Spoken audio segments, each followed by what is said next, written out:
already judged your fitness for high office and confirmed you as the department's second in command. Today, we consider you for a promotion, and we're not starting out from a blank slate. You have a track record. My Democrat colleagues have relentlessly attacked the department and your and President Trump's leadership. They've called the department, quote unquote, a disgrace and suggested the agency is broken. Their media allies and activist networks have echoed that message. Are these assertions correct? Let's put aside partisan criticism for a moment and address the evidence. The department's primary duty is to enforce our nation's laws and to keep Americans safe. So how is the department stacking up?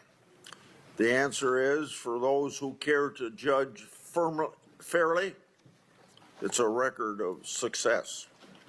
The United States has the lowest murder rate since 1900. The FBI has captured 8 of the top 10 most wanted fugitives.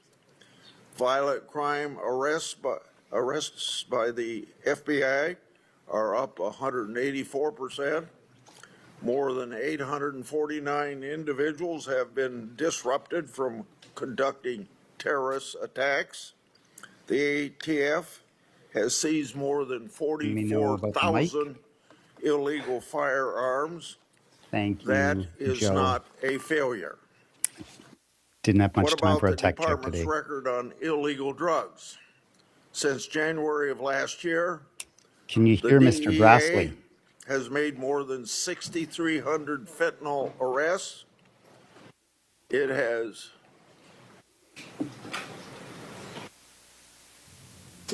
seized more than 5,000 kilograms of fentanyl powder, 55 Absolutely. million fentanyl I pills, agree. These trends started years ago. This administration. 240,000 kilograms Well of said. methamphetamine, and 1 2/10 million kilograms of cocaine.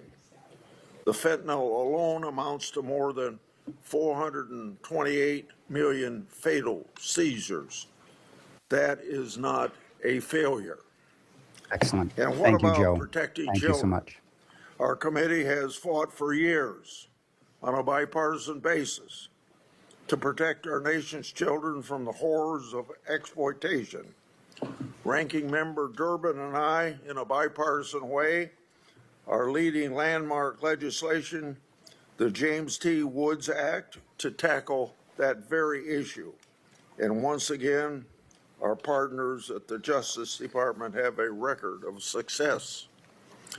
The FBI has arrested 2,900 child predators and human traffickers, a 70% increase from 2024, and located more than 6,940 child victims. The U.S. Marshals have recovered more than 1,182 missing children. That doesn't sound like failure to me. In contrast, the Biden administration diverted prosecutors from child sex crime cases on January 6 cases. That is unbelievable. My Democrat colleagues have Are you kidding me? criticized the Justice Department for a lack So of they went after transparency. the insurrectionists I've been critical as responsible well for as I the am first with and every only attempted coup administration, of the American government. whoever occupies And that's the Oval framed as Office, when we saying, oh, don't you get that diverted cooperation, resources away from no sex one cares more about oversight than I do. Ridiculous. In all my years of congressional oversight, this department has been the most responsive to my requests. That means every Republican or Democrat administration previous to this one, and the numbers back this up. Since January of last year, the department has produced approximately 43,000 pages of records in response to requests from the Senate and the House. To put that in perspective, that's approximately 3 times the number of records produced an equivalent time by the Biden Justice Department. The department has also released more than 3 3/10 million pages of additional records, with more coming every day.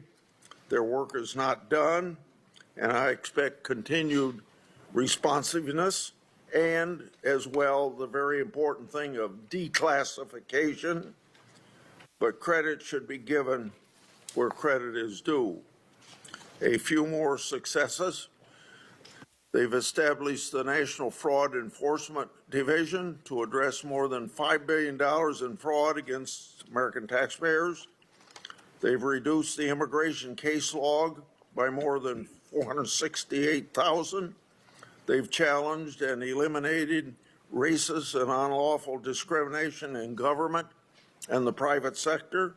They're exposing and readdressing the Biden era weaponization of the department against political opponents.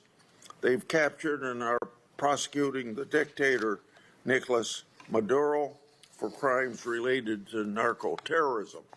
This is all Orwellian Ministry of This Truth department garbage. is keeping Americans safe, and Saying the exact opposite of what they're doing. Mr. Blanche, you should take pride in delivering the law enforcement promise the American people voted for in 2024. To me, that's just the face of evil right But there. at the hearing today, That's at this we point, might that's all I expect see. the opposite. My Democratic colleagues will talk about they won't talk about these successes. I expect the same playbook that we've seen for nearly every one of President Trump's nominees: pure partisan obstruction and partisan attack. This approach is the same one that we've seen over and over. In fact, it becomes such a pattern that I'll just quote myself from a speech I delivered almost a year ago regarding another nominee. Last July, I said, quote, "Since the very beginning of this Congress, Democrats have engaged in relentless obstruction campaign for nearly every one of President Trump's nominees. Their playbook has included maximum procedural obstruction, unfair media attacks, repeated attempts to allege misconduct, and demands for delayed consideration, records, and investigations. Like clockwork, just before a hearing or a vote, we get another breathless accusation that one of President Trump's nominees needs to be investigated." End of my quote of last January. So here we are again, just like clockwork. The Democrats and their media allies and activist networks have launched the expected crusade against your nomination. To be clear, there are fair questions for Mr. Blanche. I don't agree with how Mr. Blanche or the Justice Department has handled every matter, and I've demanded answers and will continue to do so. But many of the criticisms aired in recent days just completely missed the mark, and I'll give one example. We've seen a coordinated campaign from former Justice Department employees opposing Mr. Blanche's nomination. My Democratic colleagues in the partisan media have publicized their letter framing the signatories as a group of nonpartisan, quote unquote, career civil servants. Of course, they fail to mention in that letter was coordinated by the same group that engaged in partisan and misleading campaigns opposing Judge Bovey's nomination. They also don't mention that the letter's signatures include a who's who of partisan activists, including former Chicago Mayor Lori Lightfoot and Jack Smith's partisan prosecutors, J.P. Cooney, Molly Gaston, and David Rhodey. And they certainly don't mention that Mr. Blanche has received letters of support from organizations representing more than 600,000 law enforcement officers, 23 state attorneys general, and scores of former Justice Department officials. So, just get to the from my facts. vantage point, if the people who engaged in the worst partisan lawfare this country has ever seen have a problem with Todd Blanche, that's a good thing in my book. As sure as sunrise, today some of my What a spin Democrat doctor. colleagues will tell us that Mr. Branch has uniquely terrible nominee. That is Before true. they do so, however, I urge them to remember the boy who cried wolf and take a long look in the mirror before lecturing anyone about partisanship at the Justice Department. Yeah. So I have Yeah. one more When's the last subject. time a I'd Democratic like to discuss Attorney General developments tried to in defraud my the and American Senator public of $10 Johnson's billion? Jack Smith investigation. Smith team subpoenaed the National Archives June 2023. That subpoena sought text messages from cell phones connected to Trump's White House staffers. The date range for the records was October 1, 2020 to January 20th, 2021. The Archives then General Counsel Gary Stern emailed Thomas Wyndham, one of Smith's deputies, on August 21st, 2023 at 12:19 p.m.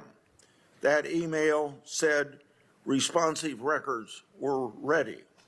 On August 21, the same day, 2023, just 20 seconds later, Wyndham had already downloaded the text, and shortly after that, other DOJ and FBI personnel involved in the case did as well.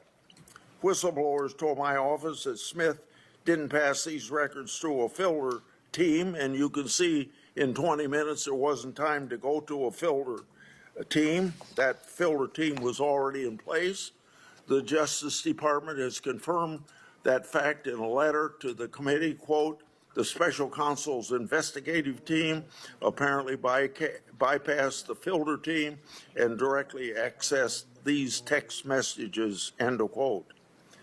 The DOJ letter to the committee also said, quote, the special counsel's office had previously been made aware of the risks that records relating to members, meaning members of Congress, communications, could raise constitutional questions and might be privileged under the speech and debate clause, end of quote. That speech and debate clause is a constitutional issue. Even if Smith's team had been instructed to look for congressional or other privileged information, it wouldn't matter because in this example, it appears the filter team was entirely bypassed. Based on the information provided to the committee, Smith's operation cut corners and blew through constitutional stop signs instead of respecting them and having been advised about the constitutional problems. The White House messages obtained and reviewed by Smith's team included communications with many senators and representatives. The communications included messages with members on this committee, including this senator.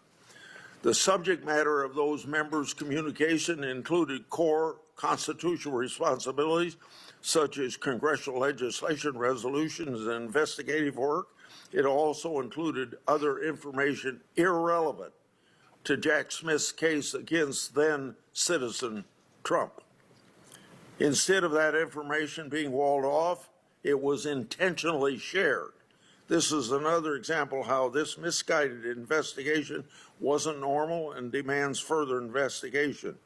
Jack Smith's operation was a runaway political train that improperly obtained congressional information. I've requested Acting Attorney General Blanche to allow members to review these records. Senator Durbin. While he talks about Biden's apparent weaponization of justice, Thank you very much, Mr. Chairman. and Trump was never touched for Mr. 4 Blanche, years thank you for when they coming could by have my office indicted him. yesterday. I think we both knew going into that meeting that we had strongly held political beliefs on both sides of the table. And yet we had, I think, a respectful exchange, and I thank you for coming by. Thank you. I'm glad you brought your staffers with you. My staff was there as well. If there was any misunderstanding, my representation of your remarks, you'll have a chance to correct the record in a few moments. But I'll do my best to stick by what I said, and as my staff has backed me up, and in my memory of it, yours may be different. But thank you for meeting with me yesterday. I want to acknowledge the obvious empty seat at the dais here, which the chairman, next to the chairman. The committee is mourning the loss of our friend and colleague, Senator Lindsey Graham, former chairman and ranking member of this committee. I served on the committee with Senator Graham since he joined the Senate in 2003. I'm going to cherish my memories of both our fierce partisan battles and our landmark bipartisan agreements. He was a trusted friend. My friends and family back home can't believe it when I say these things. You mean that, Lindsey Graham? Yes, I do. He was a good person, a valuable part of the Senate family, and an extremely valuable part of this committee. I'm glad that we're honoring him with this memorial today. Let me say at the outset that the chairman spent several minutes talking about Jack Smith. I want to make one thing clear about Jack Smith, who was a special counsel. Months ago, perhaps 6 months ago, maybe longer, he volunteered to appear before this committee under oath and testify about what he did as special counsel and to answer the questions of the committee. For reasons I cannot explain, the Republican majority does not want to bring Jack Smith before this committee and have him testify under oath. They continue on a regular basis to take exception to things that he said or did or allegedly did, but will not bring him before this committee. I don't get it. If they have something they want to raise with Jack Smith, that place is where he should be sitting under oath and answering the questions. Exactly. He's volunteered to do it, but they turned him down. Thank you. Mr. Chairman, we are here today with the awesome responsibility of choosing the next Attorney General of the United States of America. We're here because there's a vacancy in the office. The president decided to fire the predecessor of Mr. Blanche after just 14 months on the job, after courts and grand juries blocked her from prosecuting the president's political opponents. Seemingly, President Trump believes you, Mr. Blanche, will be more successful.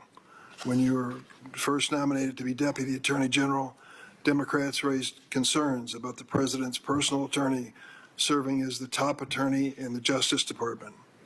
The Attorney General is the chief law enforcement officer of the United States of America. Since you were confirmed, the Department of Justice has literally violated dozens of court orders to advance the president's agenda. Last year, you declared that the Justice Department was, quote, at war with the federal judiciary. I brought that up to you yesterday. I believe all of us, both sides of the table, need to be more careful with our rhetoric when it comes to the judiciary. Yesterday, we had the testimony of Justices Kagan and Barrett, and they talked about the impact on them personally and on their families with the threats that have been increasing against them physically. Most of us on this side of the table know what they're talking about. We have a similar experience. But it is a responsibility of all of us, Democrats and Republicans, liberals and conservatives, in or out of the government. Be careful with what we say about the judiciary. They are doing their job. We should never, ever countenance violence against anyone on either side. One of your first official actions as acting Attorney General, Mr. Blanche, was to establish the $2 billion weaponization or slush fund to benefit January 6 cop beaters while immunizing President Trump from IRS liability. You defended the slush fund by claiming, quote, people hurt police, get money, who hurt police get money all the time, end quote. Despite resounding bipartisan criticism and admitting that it was a mistake, you've refused to rescind the order creating this fund. That order can still be found on the Department of Justice's website today. That's right. We talked about this yesterday in my office. I didn't quite understand your explanation. I'll give you a chance, of course, to explain it. But you said it was up to Congress to codify the elimination of this fund. This was a creation of the executive branch. It was not a creation of Congress. So I hope you'll clarify that statement. Earlier this week, a federal judge characterized your explanation of the settlement that led to this fund, quote, at best misleading and at worst disingenuous. You told me yesterday that the opinion was, quote, a hit piece on you, another troubling attack on a judge for doing her job. Then there's the cover-up of the Epstein files, which former Attorney General Bondi herself said you were, quote, in charge of. That's right. Under your leadership, more than 1,000 FBI personnel were pulled off of other priorities and directed to flag Epstein records for any mentions of President Trump. When scrutiny of the cover-up intensified, you participated in meetings in the White House Situation Room to strategize about how to protect President Trump, not Epstein survivors, the president. When Congress forced the administration to release the files, hundreds of survivors' personal information was unredacted, victimizing them again. Meanwhile, the names of powerful Epstein allies remain protected in clear violation of the Epstein Files Transparency Act. Your explanation, quote, it isn't a crime to party with Mr. Epstein. Mr. Blanche, these survivors deserve much better. I want to recognize many of them who are in the audience today. I thank them for their courage in speaking out. Tomorrow we will hear one of them during our outside witness panel. I'd like to enter into the record 6 letters from Epstein survivors in opposition to the Blanche nomination. Without objection, so ordered. I'm asking you, Mr. Blanche, today before you leave this room to agree to meet with these Epstein survivors personally and to bring with you professionals from the Department of Justice to hear them out. They have the courage to tell their story, and they should at least hear from their government that they take it seriously. After your interview with convicted sex trafficker Ghislaine Maxwell, an attempt, I believe, to exonerate President Trump, Ms. Maxwell was transferred to a minimum security camp. That is unheard of for offenders like her. You said it was for her own personal safety. I hope you'll explain that today. You told me yesterday you want to be Attorney General because you love the Department of Justice and you love prosecutors, but you have removed from the department some of the most effective prosecutors that have ever served our government. Done that for personal reasons, purging career law enforcement officials who won't prioritize President Trump's interests over their oath to the Constitution. You fired the career pardon attorney because she wouldn't sign off on restoring gun rights to a convicted domestic abuser, Mel Gibson, personal friend of President Trump. You fired career immigration litigator Erez Reunion for refusing to follow unethical orders from your former law partner, Emil Bove, and other senior DOJ officials to lie to a federal court. You bragged about firing career law enforcement professionals simply because they were assigned to investigate the president's criminal misconduct, including FBI agents who specialized in investigating threats from foreign adversaries like Iran. More than 1,200 former career DOJ employees who worked for both Republican and Democratic administrations sent this committee a letter opposing your nomination because you have purged DOJ of thousands of experienced law enforcement officials, putting our nation's security at risk. I would like to enter this letter into the record with unanimous consent. Remember, ladies and gentlemen, tapping is clapping. You testified under oath last year that as Deputy Attorney General, you would consult with career ethics officials to avoid conflicts of interest, a significant concern since you received nearly $10 million as a president's personal attorney. But you've gutted the DOJ offices that handle ethics and professional responsibility. After the department's top career ethics lawyer advised you to recuse yourself from any matters relating to Trump in his personal capacity, that lawyer was fired. Every smarmy, suspect deal in this administration has cryptocurrency behind the curtain. And again, it has happened when it comes to the billion-dollar windfall that went to the president in his first year in office. Shortly after you were confirmed as Deputy Attorney General, you issued an order dismantling DOJ's crypto enforcement team and shutting down ongoing criminal investigations of the crypto industry. At the time, you owned at least $159,000 worth of crypto-related assets.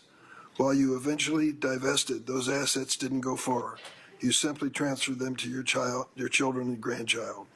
With the crypto enforcement unit out of the way, President Trump brought in $1.4 billion from his family's cryptocurrency business in 2025 alone. Take one example of the dealing in the administration. In April 2024, the founder of the crypto company Binance was sentenced to prison and ordered to pay $50 million fine for a money laundering scheme. $50 million fine.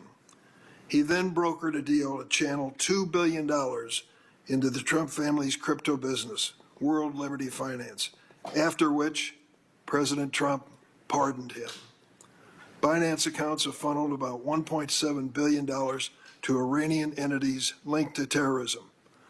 The president's World Liberty Financial continues to partner with Binance, even with these facts that I've spelled out in this statement. You recently claimed, quote, Mr. Blanche, that there's a ton of evidence that the 2020 election was rigged. You should see what happens in this committee room when judicial nominees of this administration appear before this committee, raise their hands, take the oath, and then field the questions asked by members of the committee. You'll see some of the people who are even judges today at state level and have distinguished careers in law start to avert their eyes, squirm, and then give a script which doesn't acknowledge the obvious.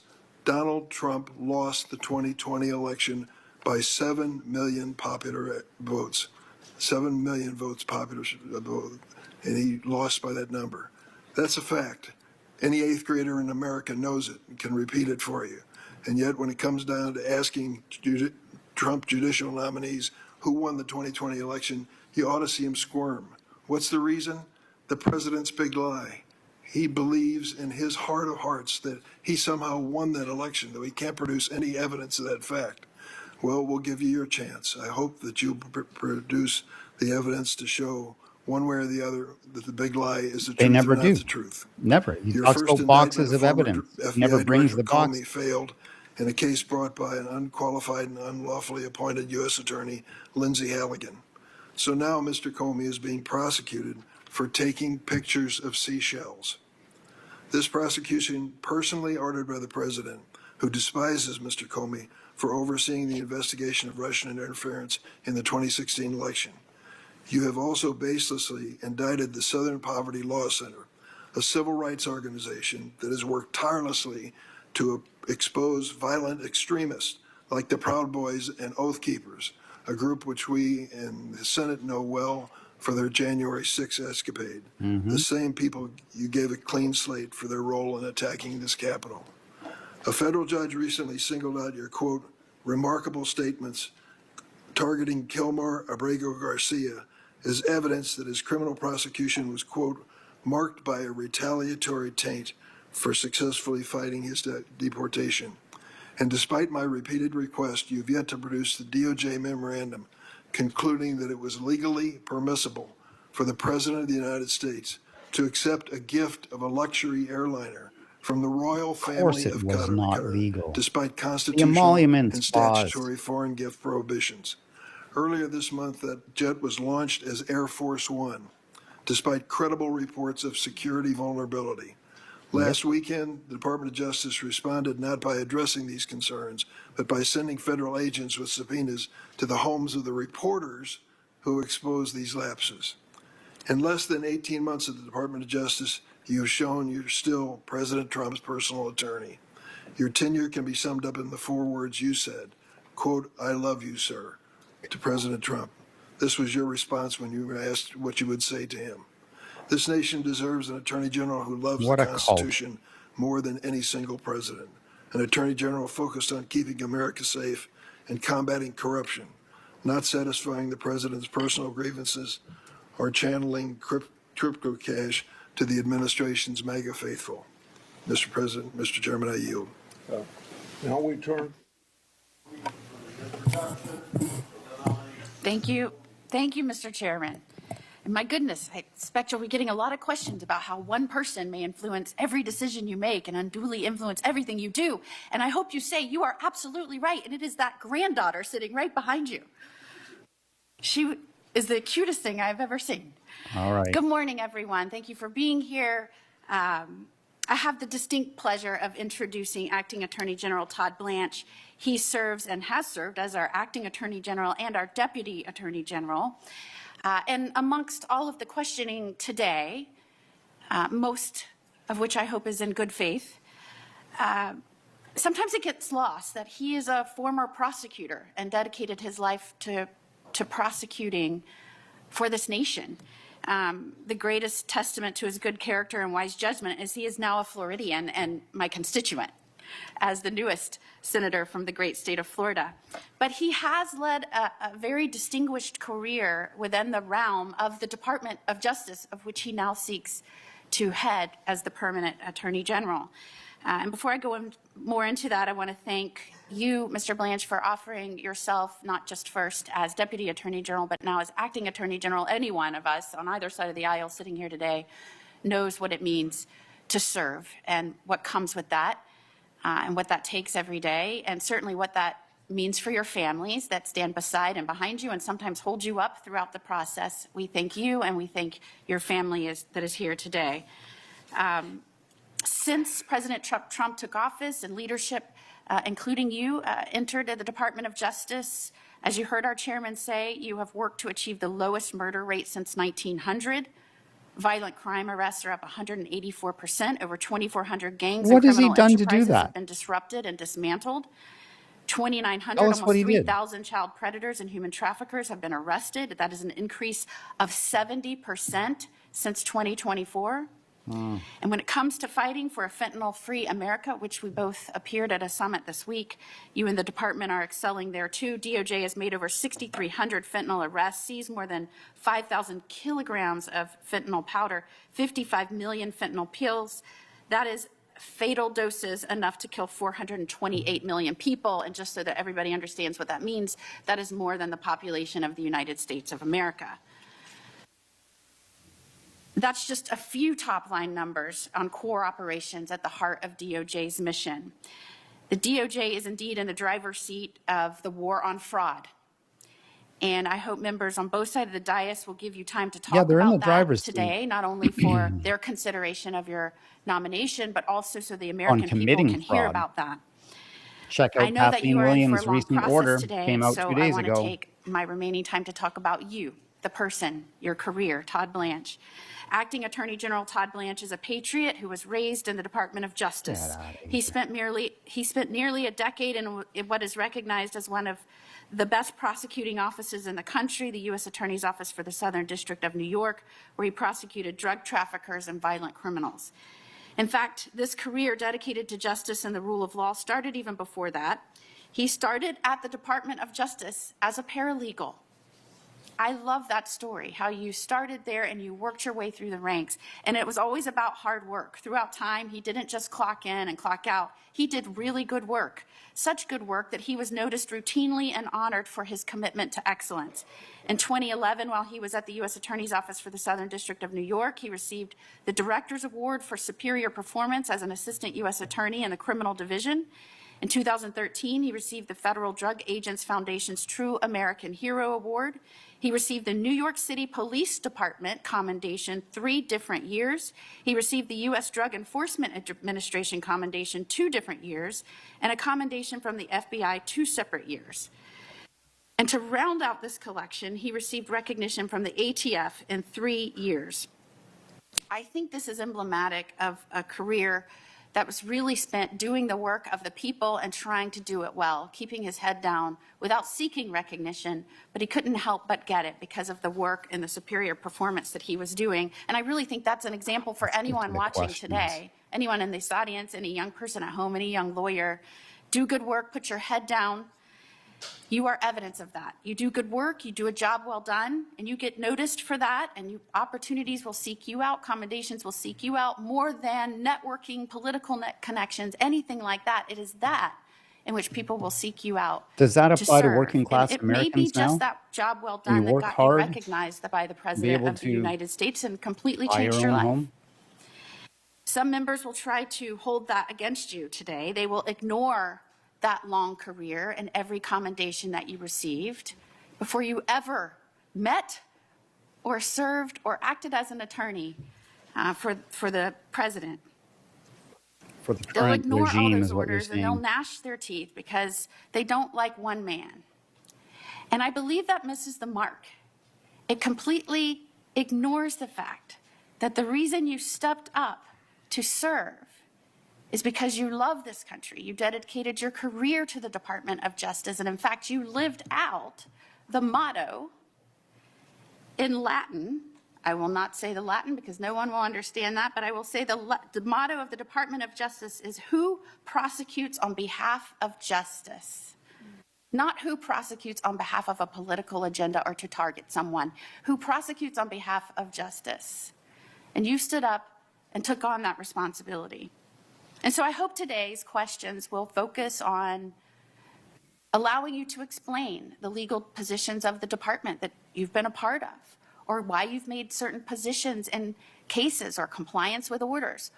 All things that might go towards how you will perform on behalf of this great nation and the people you serve, how you will excel as an attorney general. But I suspect that nuance and good faith will be the price paid for clips and likes by some members in this room.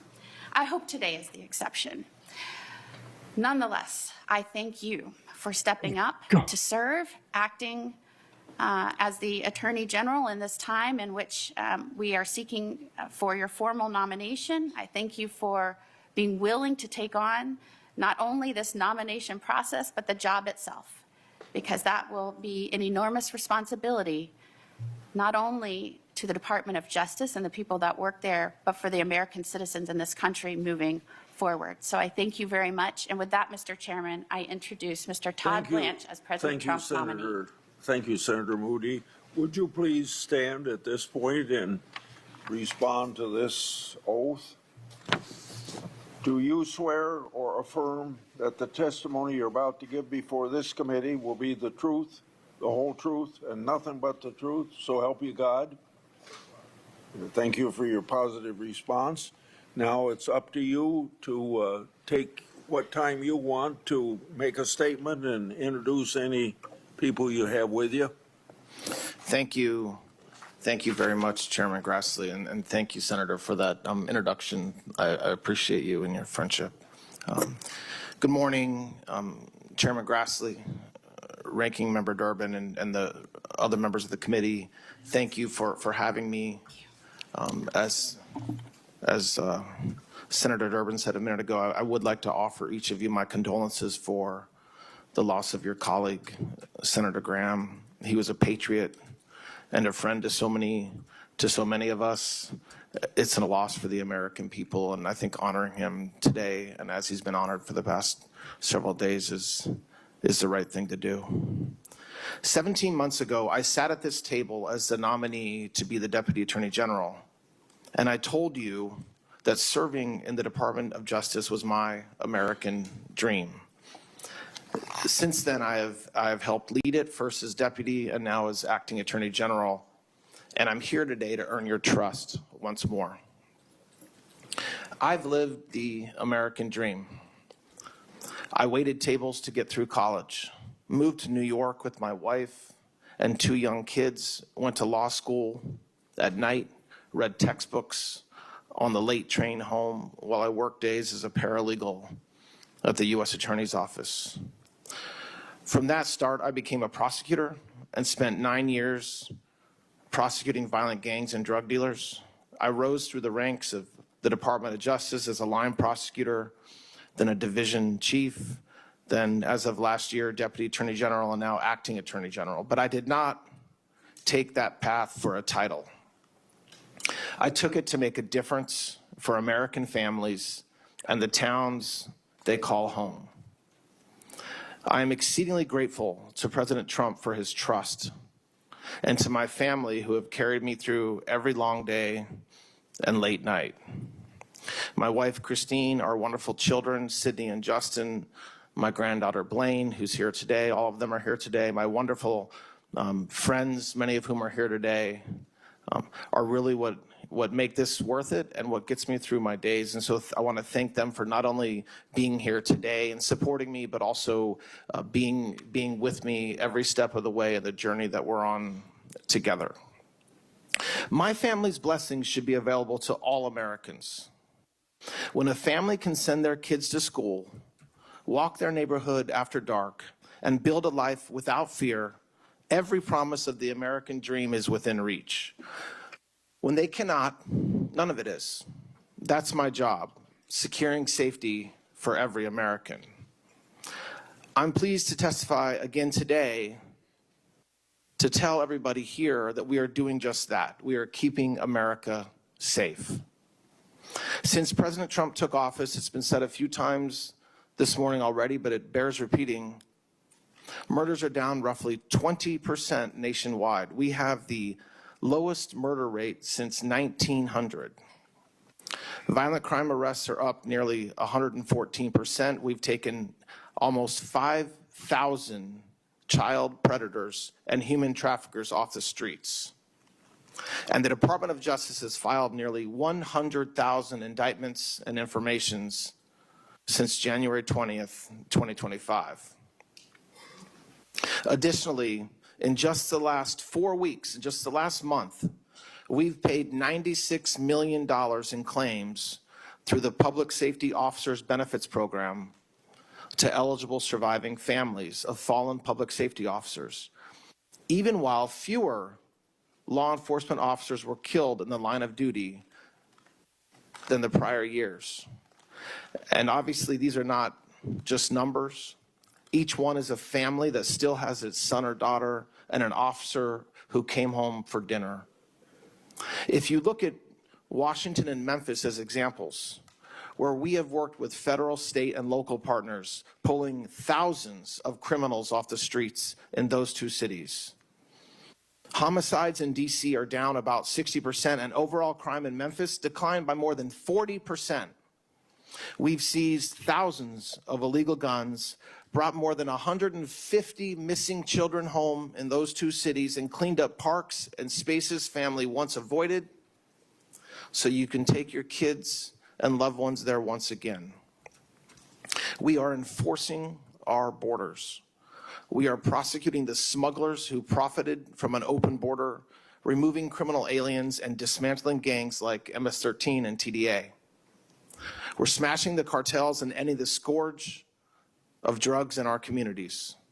We designated the major cartels as foreign terrorist organizations because that's exactly what they are. And we're using every tool that unlocked: narco-terrorism charges, forfeiture, and extraditions. Dozens of cartel leaders are now in American custody. Drug seizures are skyrocketing, and overdose deaths are finally falling. We are protecting taxpayers. Last year, the department brought the largest healthcare fraud takedown in American history, more than $14 billion. And another $11 billion in total fraud for $10 billion in just the last 3 months. That's money stolen from the fisc, stolen from Medicare, from seniors, working families, and we're clawing it back. We're doing all of this, I will add, through partnership. Federal agents, state troopers, county sheriffs, local officers, and state attorneys general in your home states, all pulling in the same direction. That is what happens when we fight crime together, and I want to bring that model that we've done in a few towns to more communities in every state. Above all, we are restoring American trust. Good God. In recent years, Did he just say that? We watched the Justice Department turned against many of you and a former president, and it damaged the public's faith in justice. We are fixing that. Members of this committee on both sides have fair questions about the hard debates of the past year, nightmare we are witnessing. and I welcome them. I'm proud of what we've done to help American families see safer streets and to have a fair shot at the life they're working to build. None of this is a Republican or Democrat issue. Every senator here has constituents who just want to be safe. The men and women of this department are the finest people I have ever worked with, and leading them is the honor of my professional life. We are keeping America safe, and we are just getting started. I love this country. I love the Department of Justice. Thank you very much, Chairman, for the opportunity to appear before this committee today, and I look forward to answering your questions. Thank you. Thank you for that testimony, and we'll now have our 10-minute rounds of questioning. I'll start, and then Senator from Illinois. I've long been concerned about concentration and anti-competitive conduct in healthcare technology, but particularly in agriculture. Family farmers deserve fair prices. I held a hearing on anti-competitive activities in this committee last October on the subject of agriculture. As I recall, as a result of that hearing, the president issued an executive order and an investigation was started in your department. And I've sensed some pause in that right now. So if confirmed, do you have a commitment that the Justice Department will make antitrust enforcement a priority? And since I think there aren't too many people in the Justice Department know much about agriculture, with some concentration on agriculture. Chairman, absolutely. You're right. President Trump issued an executive order. I have worked already closely with Secretary Rollins on this very issue. We recently held a press conference announcing some of the work that we're doing to not only deal with the anti-competitive behavior that we've seen, but also to help ease prices in the cattle market around the country. So yes, Chairman, I commit to that. Yeah. Our committee has received a lot of outreach about the department's litigation position in Louisiana versus FDA. The plaintiffs in this case challenged the relaxed regulation governing mail-order abortion drugs. Can you tell the committee about this case and explain what the department's doing? Chairman, first, President Trump is the most pro-life president in history, and the work that this department's doing in that space is something that hasn't been done for 10 years. For the first time in a decade, HHS and the FDA are actually taking a real look at what's happening with some of these abortion pills and whether they're actually safe or not. As it relates to the litigation you referenced, it would be wrong for me to talk about any litigation strategy beyond what's in our briefs, but suffice to say, Chairman, that as we talk about in our briefs, we are not in any way defending what Biden and what his administration did with what respect to that judge. But beyond that, I don't want to comment on the strategy about that litigation. This committee has also received outreach concerning the department's handling of the investigation and release of Epstein files and your role in it. Some allegations include problematic redactions, insufficient effort to follow investigative leads, a refusal to meet with victims, and questions regarding the transfer of Maxwell to lower security prison. I wanted you to take the opportunity to respond to these allegations. What would you like this committee to know regarding these files? When President Trump signed the Epstein Transparency Act, the Department of Justice undertook a Herculean task to review millions and millions of potentially responsive files. We were required under the statute to do this expeditiously and very quickly. The Department of Justice did so. We reviewed over 6 million pages. Many of these pages were not responsive. And what I mean by that is we intentionally over-collected potentially responsive documents. So for example, there was a case going on in Florida at the same time as the Jeffrey Epstein case involving another defendant named Epstein, having nothing to do with Jeffrey Epstein. When we collected materials, we collected everything involving Epstein, including the Epstein that had nothing to do with Jeffrey Epstein. So the review of materials included non-responsive materials. The reviewers were qualified, experienced attorneys within the department and the FBI. They took pains to apply appropriate redactions. There were mistakes that were made, and so approximately 1% of the redactions had to be fixed after we released the Epstein files. Chairman, we had dozens of lawyers on call 24/7 whenever we learned that any victim's name had been improperly not redacted. We immediately took the document down and fixed it as soon as we could. That doesn't excuse the mistakes of which I take responsibility, but it does mean that we tried to fix them. We complied with the act. It required us complying with judges' rules in New York, which required us to redact certain victims' names, even if the victim was also somebody who participated in criminal conduct. The judge did not allow, judges in New York did not allow us to unredact those names. The other thing that we did, Chairman, is we made unredacted versions of the entire database available to everybody in this body. And we did that because of transparency. Remember, for 4 years, there wasn't a peep about Jeffrey Epstein. The Biden administration did nothing to be transparent about the Epstein case. We have been extraordinarily transparent in not only producing the records, but letting unredacted versions be available to anybody in this body. And if, after reviewing unredacted materials, a member had concerns about why something was redacted, they brought them to the department's attention, and we addressed that. So I want to make sure the American people know that this administration, when it comes to Jeffrey Epstein, has been more transparent than any past administration, than Biden was or anybody else. And what we did is we complied with the law. And if we learn a new material, we will most certainly review it and make it available. When it comes to the victims of this horrible man, we will never not talk to victims. We will never not do everything we can to prosecute anybody that committed any crimes against any of these women. So that narrative is false. We have spoken with over 30 representatives of dozens and dozens of victims since this process started. No, but how many victims have you if they're spoken here to? today, I would encourage them or their lawyers to meet with the FBI. We will 100% investigate. There are no closed investigations.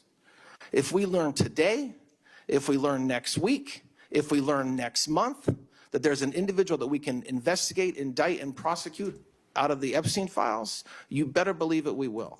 And so we worked hard, the hardworking lawyers within the department to do the right thing to comply with the act, and we did, and we'll continue to do so, Chairman. Jack Smith and his team possessed and reviewed congressional information and other sensitive materials when they shouldn't have and they were advised not to.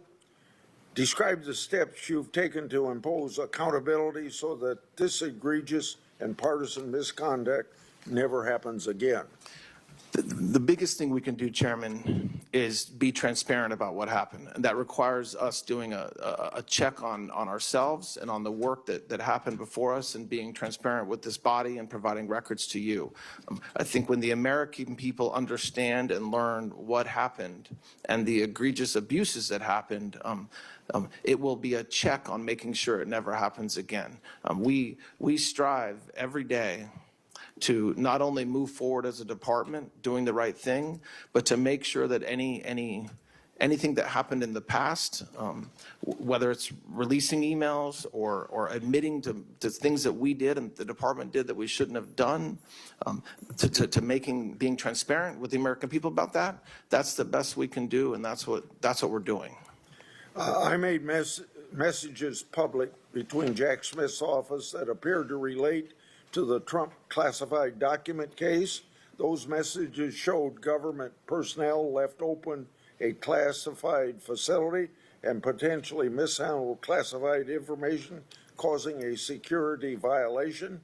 While defense counsels to Trump, did the government apprise you of these issues? And secondly, did the Biden Justice Administration do any investigation into this misconduct? We were never advised at that time when I was defense counsel to President Trump, and I'm not aware of any investigation that was started for that alleged conduct. The Justice Department must do a full and complete investigation into this matter. This will probably have to be my last question. On March the 15th this year, I made public a signed and sworn statement from an FBI official. That statement says two important things. Special Counsel Mueller's team lacked a legal basis to pursue a FISA renewal of the Waleed Ferez and investigate Thomas Barak, but did so anyway. What steps have you taken to investigate these very troubling criminal allegations? And if you haven't taken any action, why not? We are investigating that, Chairman, and it would be inappropriate in this setting to get into the details of that investigation, but the sworn affidavit that we reviewed that you provided does raise serious allegations, yes. Thank you very much. Senator Durbin. Thank you much, Mr. Chairman. Mr. Blanche, I have a few questions I'd like to ask you. Is it not true that Congress had to pass a law requiring the Trump administration to disclose the Epstein files? The Epstein Files Transparency Act passed by bipartisan roll calls in the House and Senate to finally get the files made public? President Trump signed that law. Yeah, Yes. of course he did, after overwhelming numbers of the House members and Senate members voted for it on a bipartisan basis because the administration would not voluntarily produce these documents. Now, I've mentioned. That's not true. Well, what part of it isn't true? We were prohibited by law from producing those documents. This is the Judiciary Committee. There are laws that did not allow us to produce those documents, which we made plain in numerous court filings. So and President Trump had said from day one to release the files, even when he was running. Yeah. And so, yes, he signed it into law and we complied with it. I remember, and everyone in the audience remembers, the links that the administration went through to delay production of these documents to the point where Congress did an extraordinary thing, discharge motion in the House to bring this matter before them and vote on a bipartisan basis to compel your administration to disclose those documents.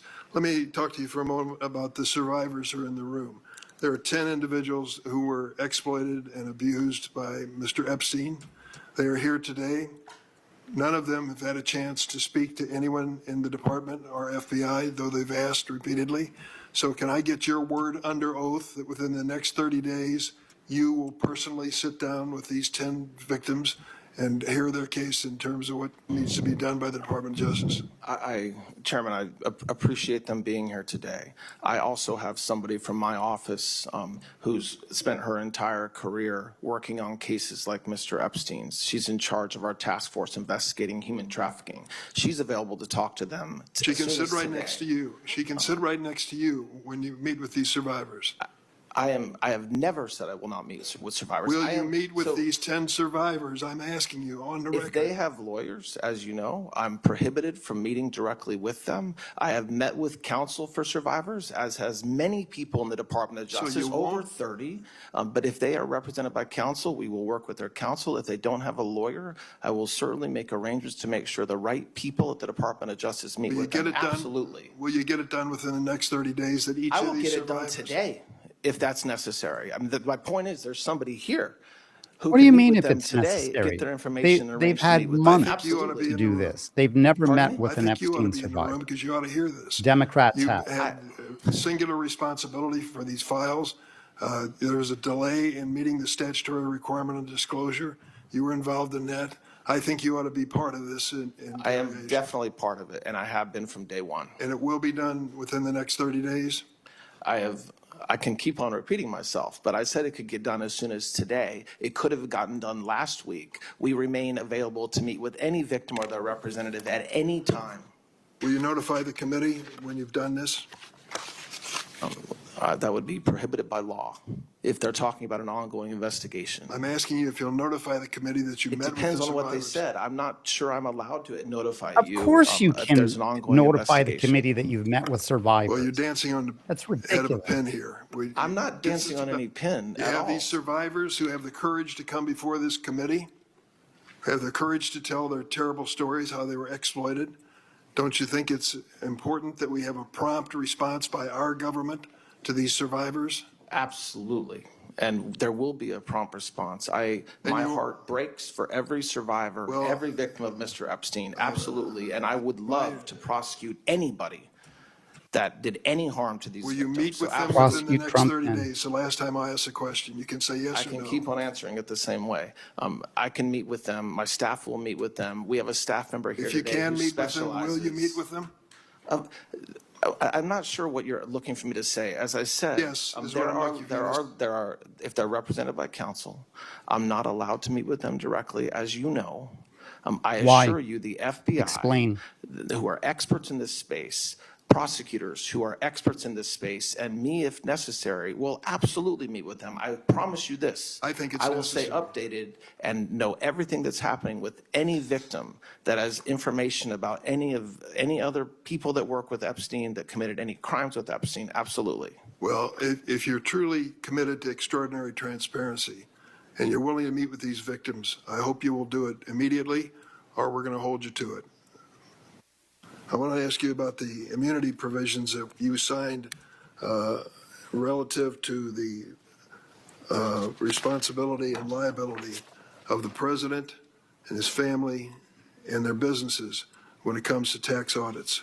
Would you like to explain how we can give to the president and his family and businesses exemptions from complying with the tax laws of the United States?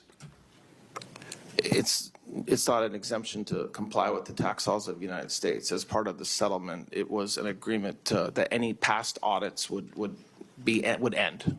The United States, your signature, the United States releases, waives, acquits, and forever discharges each of the plaintiffs when it comes to tax liability. That's how it reads. It's pretty sweeping. You don't believe that is a discharge forever from liability? Of any past filings, yes. All right, it is. How do you explain that to the American people, everyone in this room, all of us on this side? We have to follow the tax laws of the United States. And if we don't, we can be held responsible for Beautiful. it, to the point of even criminal prosecution. Why did you decide that President Trump and his family and their businesses should be exempt from that same responsibility?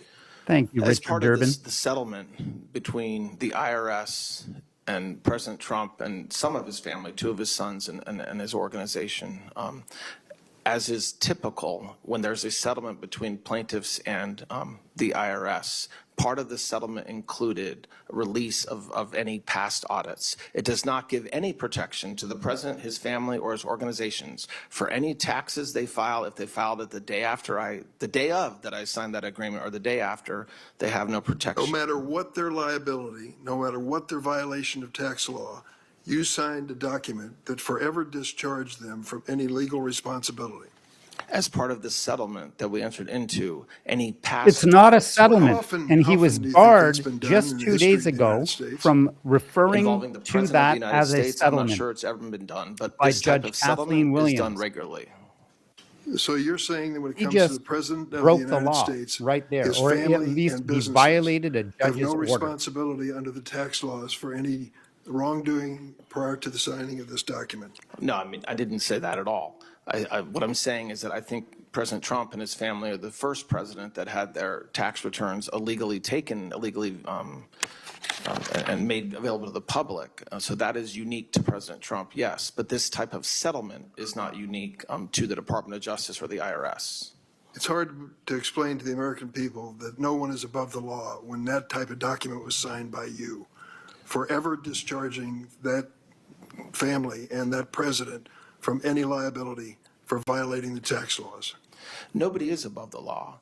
And when we enter into settlements like that, we do it with all kinds of people. It's not just President Trump. It doesn't make any of those individuals above the law. Why So did let me ask you, none since, of the you don't believe anyone thousands should of be other above the law, individuals who had about the their January tax 6 files rioters' released get pardon? the same deal? We've taken a look at some of the people that the president pardoned on his first day in office, the ones who attacked this Capitol. And I'll use the word attack because I was here and I saw what happened. Anyone looking at the videos knows what happened on that day. Among those who were pardoned by the president are individuals who've gone on to commit serious crimes against innocent victims across the United States. Do you think that blanket pardon by the president of January 6 rioters was the right thing to do? I think that The Constitution gives the president the full power to pardon anybody for any reason he wants. And so I don't question President Trump's authority or his decision to do so on January 20th. You don't question his decision? As I said, President Trump, under our Constitution, just like President Biden, has the authority to pardon anybody for any There you have federal it, crime. in a nutshell. And that's something that every president, This is that's the a guy privilege that every they're president's afforded, proposing to and, make including Attorney President General. Biden and President Trump. Well, He I can just tell you, said he may have the had the president authority can do to whatever it, he but, wants. He's I not think gonna someone question should have him. grabbed him by the arm and said, stop. You can't release all of those rioters. Some of them actually physically assaulted policemen in the Capitol. Some of them were guilty of crimes, serious crimes before that day. And for the president to give a blanket pardon to these individuals is something that I don't think you can explain to the American people. You certainly can't explain it to the policemen who almost lost their lives because of these attackers. I yield, Mr. Chairman.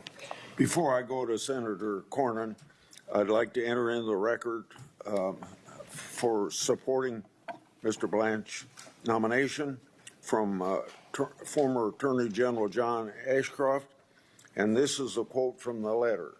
This rule of law is the best friend of liberty.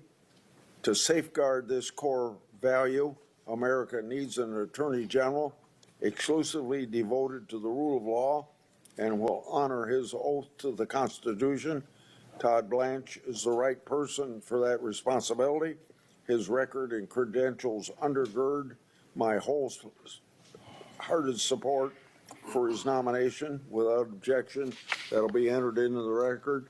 Senator Cornyn. Good morning, Mr. Blanche. Congratulations on your nomination. There's a lot to admire about your record of service to our country, and I respect the fact that you want to continue that service as the Attorney General. As I told you in my office, I think the Attorney General has the hardest job in Washington, D.C., because you are, at the same time, a member of the President's cabinet, subject to dismissal whenever the President wants for any reason or no reason at all. But then you also have a duty as the Chief Law Enforcement Officer of the United States. And I think it's a very, very difficult balance. And I want to ask you a little bit about that, particularly in connection with the settlement of the tax case. There's so much that's unusual about this. First of all, the fact that the tax returns were leaked by a IRS contractor, Charles Littlejohn, who was appropriately convicted of a crime for doing that. President Trump and his family were definitely victims of a crime there. But it happened back in 2020, and the lawsuit wasn't brought until 2026. So with the 2-year statute of limitations, it seems to me that that was something I know that was the subject of pleading in the complaint and attempt to avoid the 2-year statute of limitations, but that struck me as unusual. But let's talk a little bit about the settlement agreement and the release. First of all, I believe you have said that the weaponization fund is a moot issue. Is that your position? Yes, it is a moot issue, meaning there is no weaponization fund. The weaponization fund is dead. It's not moving forward. Well, I would Put it in refer writing. you to the settlement agreement. Do you happen to have a copy of that in front of you? I do not. Okay, Senator. well, you probably know what's in it. I'm familiar with it, yes. I'm sure you are. On page 4, this settlement agreement may be modified only upon the written agreement of the parties. Has there been a written agreement of the parties to modify the settlement fund? No, the settlement fund's just not moving forward. There's no modification. It's just, it never started. No money went from the Treasury to any other account. There's no commissioners. It's not moving forward. Put it in writing then. Well, so the settlement agreement remains as it was originally, but I hear what you're saying. Nothing in writing, Is the and settlement nothing has agreement changed. enforceable as a contract by the parties? Well, yes, it's an enforceable document. So I suppose if President Trump's counsel sought to enforce it, they potentially could. Including the weaponization fund? Well, they could try to enforce the contract. They can't force the Department of Justice to move forward with the weaponization fund. They could potentially say that, I suppose, that we breached by not moving forward. They haven't done that, and I'm not aware that they're planning on doing that. Like I said, Senator, what You're not aware Senator until Durbin talked about you are this, aware. but I've talked extensively with you and other colleagues about potentially codifying so there's no weaponization fund, which is certainly something that could be done. And I wasn't meaning to insult this body, but just that in response to questions from senators about whether that could be done, we very much are okay with that. But just to be clear, the President of the United States, who is a plaintiff in this lawsuit, has not agreed in writing to delete the weaponization fund, and there's no guarantee that he or one of the other plaintiffs might raise that issue by way of a lawsuit and a breach of contract lawsuit in the future. Well, Senator, the plaintiffs have no power over the fund. The fund was administered solely by the 5 commissioners and through the Department of Justice. So no, they don't have any power with respect to the fund at all. And I signed suppose they could bring a exclusively lawsuit, by this man. and then we would litigate it. But even if we were litigating it, there's no fund. So the results of such litigation, whatever it would be, wouldn't be a revival of the fund. I want to ask you about the release, and I know When he I'm was guilty asked of why what a only lot of he lawyers signed are it, guilty of, and having a chart you he can't said, read. well, I felt But I know had the you're power to familiar with sign this on behalf document, of both which the is IRS, the release that you signed Donald Trump, on and May the Department of 19th, Justice. 2026. First of all, does this purport to release parties or people who were not parties to the lawsuit? No, Senator. Well, it says here that claims asserted by defendants or any of the plaintiffs or related or affiliated individuals, including without limitation family or others filing jointly or parties, including trusts, parent, sister, or related companies, affiliates, or subsidiaries, they weren't a part of the lawsuit. I didn't hear everything you just said, Senator, but the You know only parties frickin' that well were, what that says. that had any release as respect to any potential audits, even if they existed, were the plaintiffs in the lawsuit. Did you talk to the president about the settlement?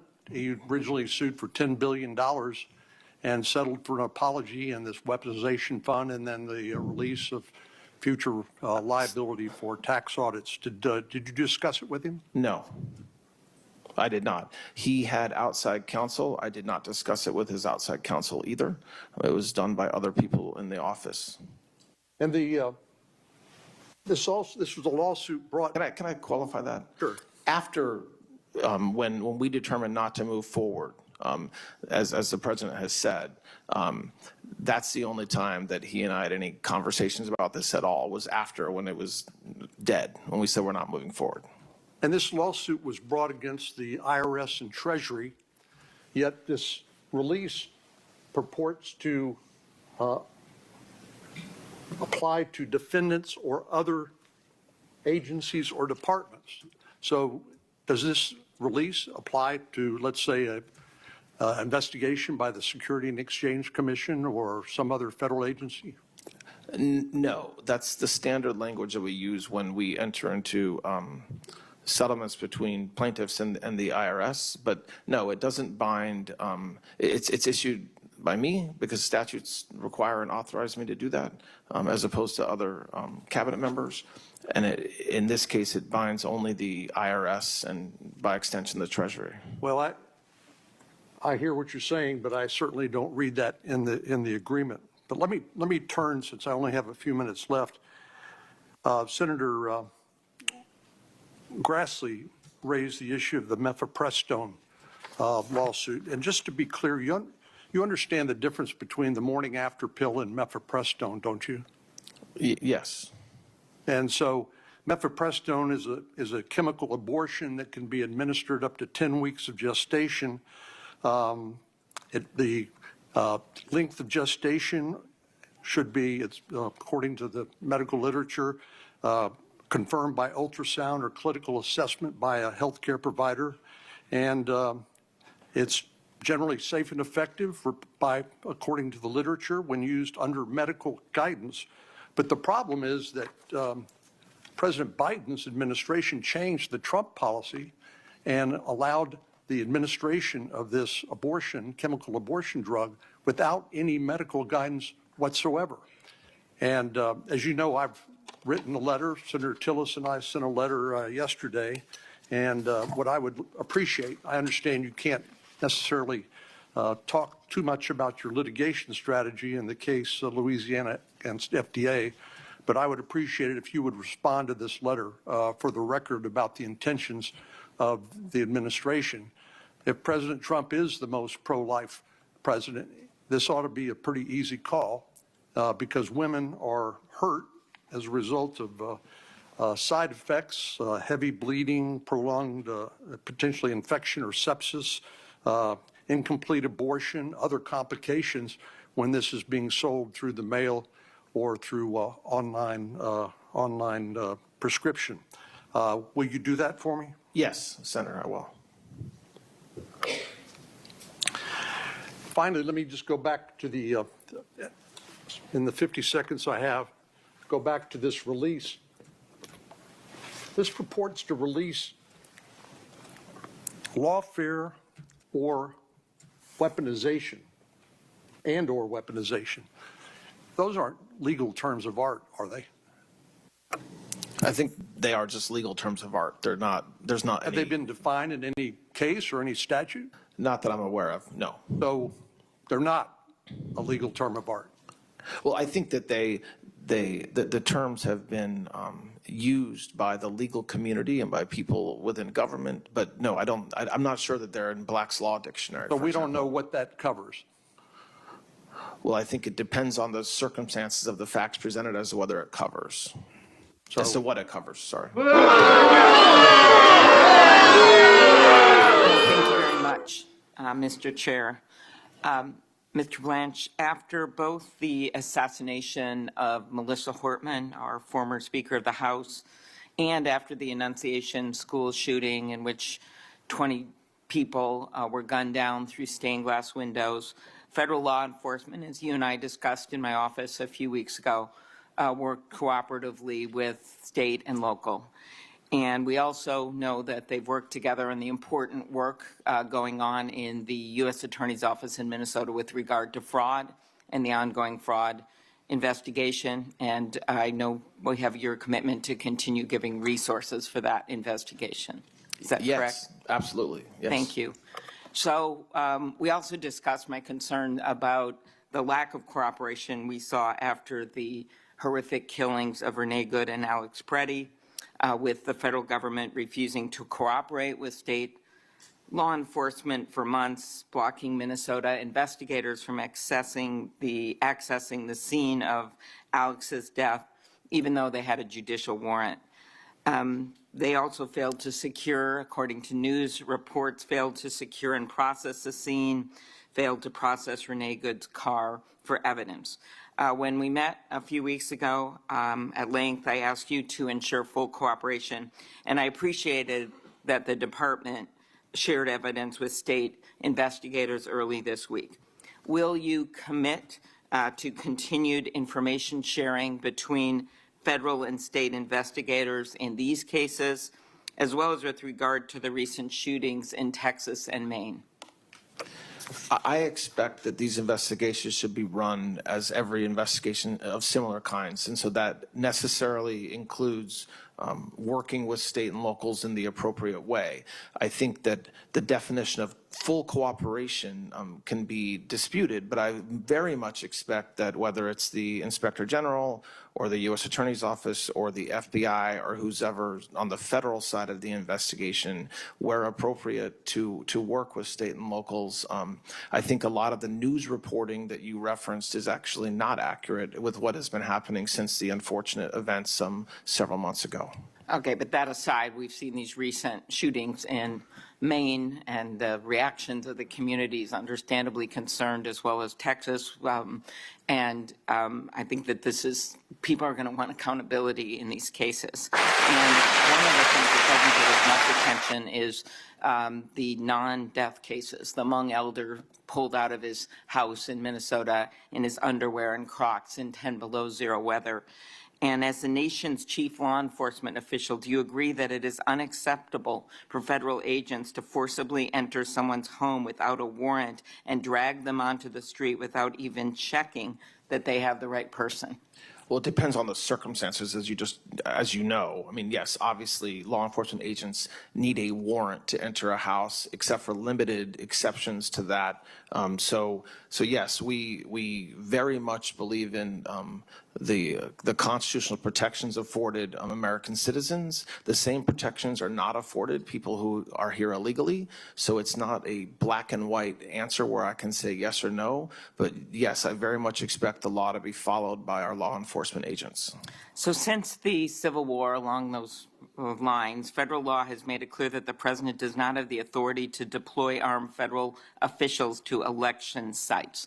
Will you commit to following clear federal law and not deploying federal agents to polling locations? I will commit to following the law, Senator, of course. Okay, Yes. but does that include not deploying federal agents to polling places? I will absolutely follow the law, no matter what it includes. He's not So, answering the yes. question. and Do he's you just setting understand himself why up to voters, U.S. pass a citizens, new are law that concerned about allows armed ICE agents at polling places? to be at polling stations. I'm not aware of armed agents being at polling places. Thank so I'm not aware of that concern. Are you but aware I will of a tell you we will plan follow the law, to Senator. allow that Great. The DOJ has take place carried out in the a very near future? campaign to push states to turn over voters' sensitive and private data to the administration. 30 states, including Republican-led states like Georgia and West Virginia, have refused. In doing so, the West Virginian Republican Secretary of State said, quote, "I will not break the law, give up our states' rights, or compromise the privacy of our citizens." 15 federal courts in decisions from Democratic and Republican appointed judges have all found that these actions to force the states to turn over this data is unlawful. Could you discuss how cutting off anti-terrorism funding to states that refuse something that 15 federal courts have found to be illegal enhances our national security?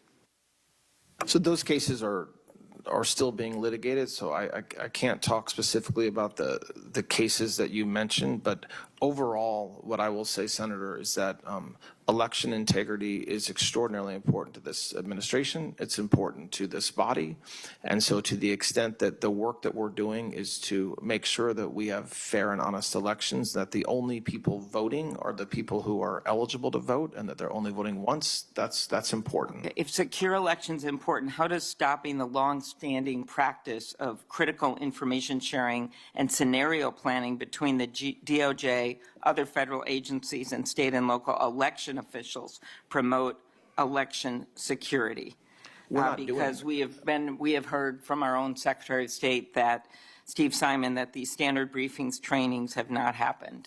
We're not doing that. So I'm not sure what you're referring to, but I'm happy to follow up with your office about that. Appreciate that. So you and I talked about some of the antitrust concerns I have, the independence of the department. I was very concerned by the department's weak settlement of the monopolization suit against Live Nation Ticketmaster.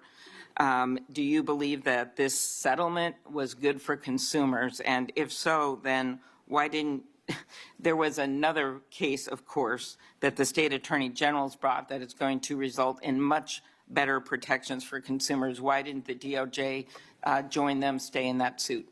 I share your concerns, and yes, I do believe that settlement was good for consumers. The American people got a lot out of that settlement with Live Nation, and you talk about another case that's separate. That's ongoing litigation that could potentially take years to resolve. And so, when we make a decision as a department to settle a case, we are only thinking about the American consumer and making sure that we're complying not only with the laws but with what's right for. Did the White House have any involvement in that decision? In the decision regarding which case? To settle the Ticketmaster case. We work at times closely with White House counsel on certain issues. I Just am answer the sure question. that I wasn't directly part of discussions, but so I can't speak to that, but I'm most certainly not saying they were not part of it. So, okay. Are you concerned that former Republican Principal Deputy Assistant Attorney General Roger Alford, who has appeared before this committee as a Republican witness in the past, has said that in your department, antitrust cases are being resolved based on political connections, not the legal merits? No, his words don't concern me because they're not true. Well, a lot of us disagree on that front. So I want to turn to some sort of number of issues involving security. So in the wake of the shooting last year, Annunciation Catholic School was approved to receive funding through the Office for Victims of Crime for mental health and other support services. And I appreciate that the department has worked closely with the Annunciation community on this issue, but the delays in the release of these funds are creating budget concerns. Could you commit to work with me on getting those funds to the school? Yes, absolutely. Thank you.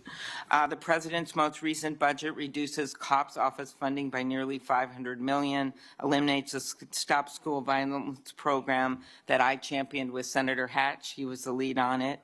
Are you concerned that cutting this funding will impact school safety? No, I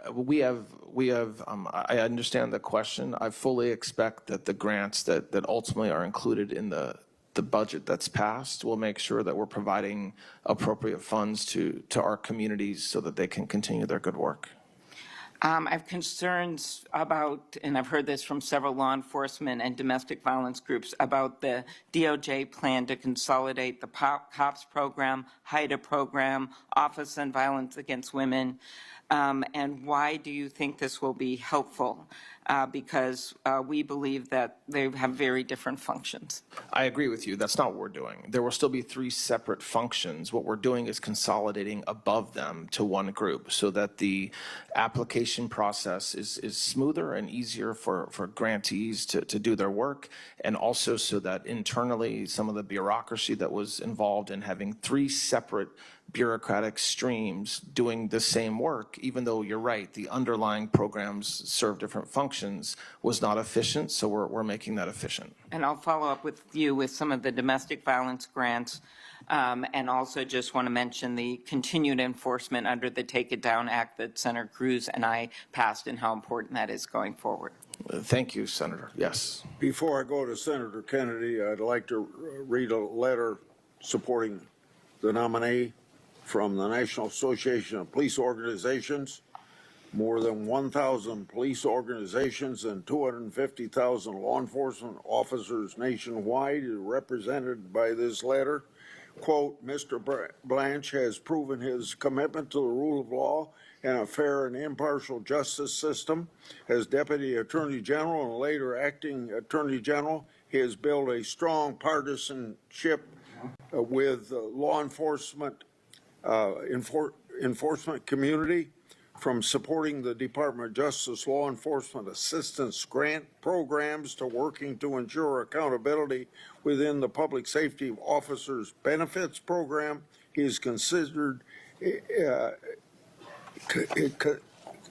he has consistently endeavored to meet the needs of state and local law enforcement officers and their families, end of quote. Without objection, will be entered in. Senator Kennedy.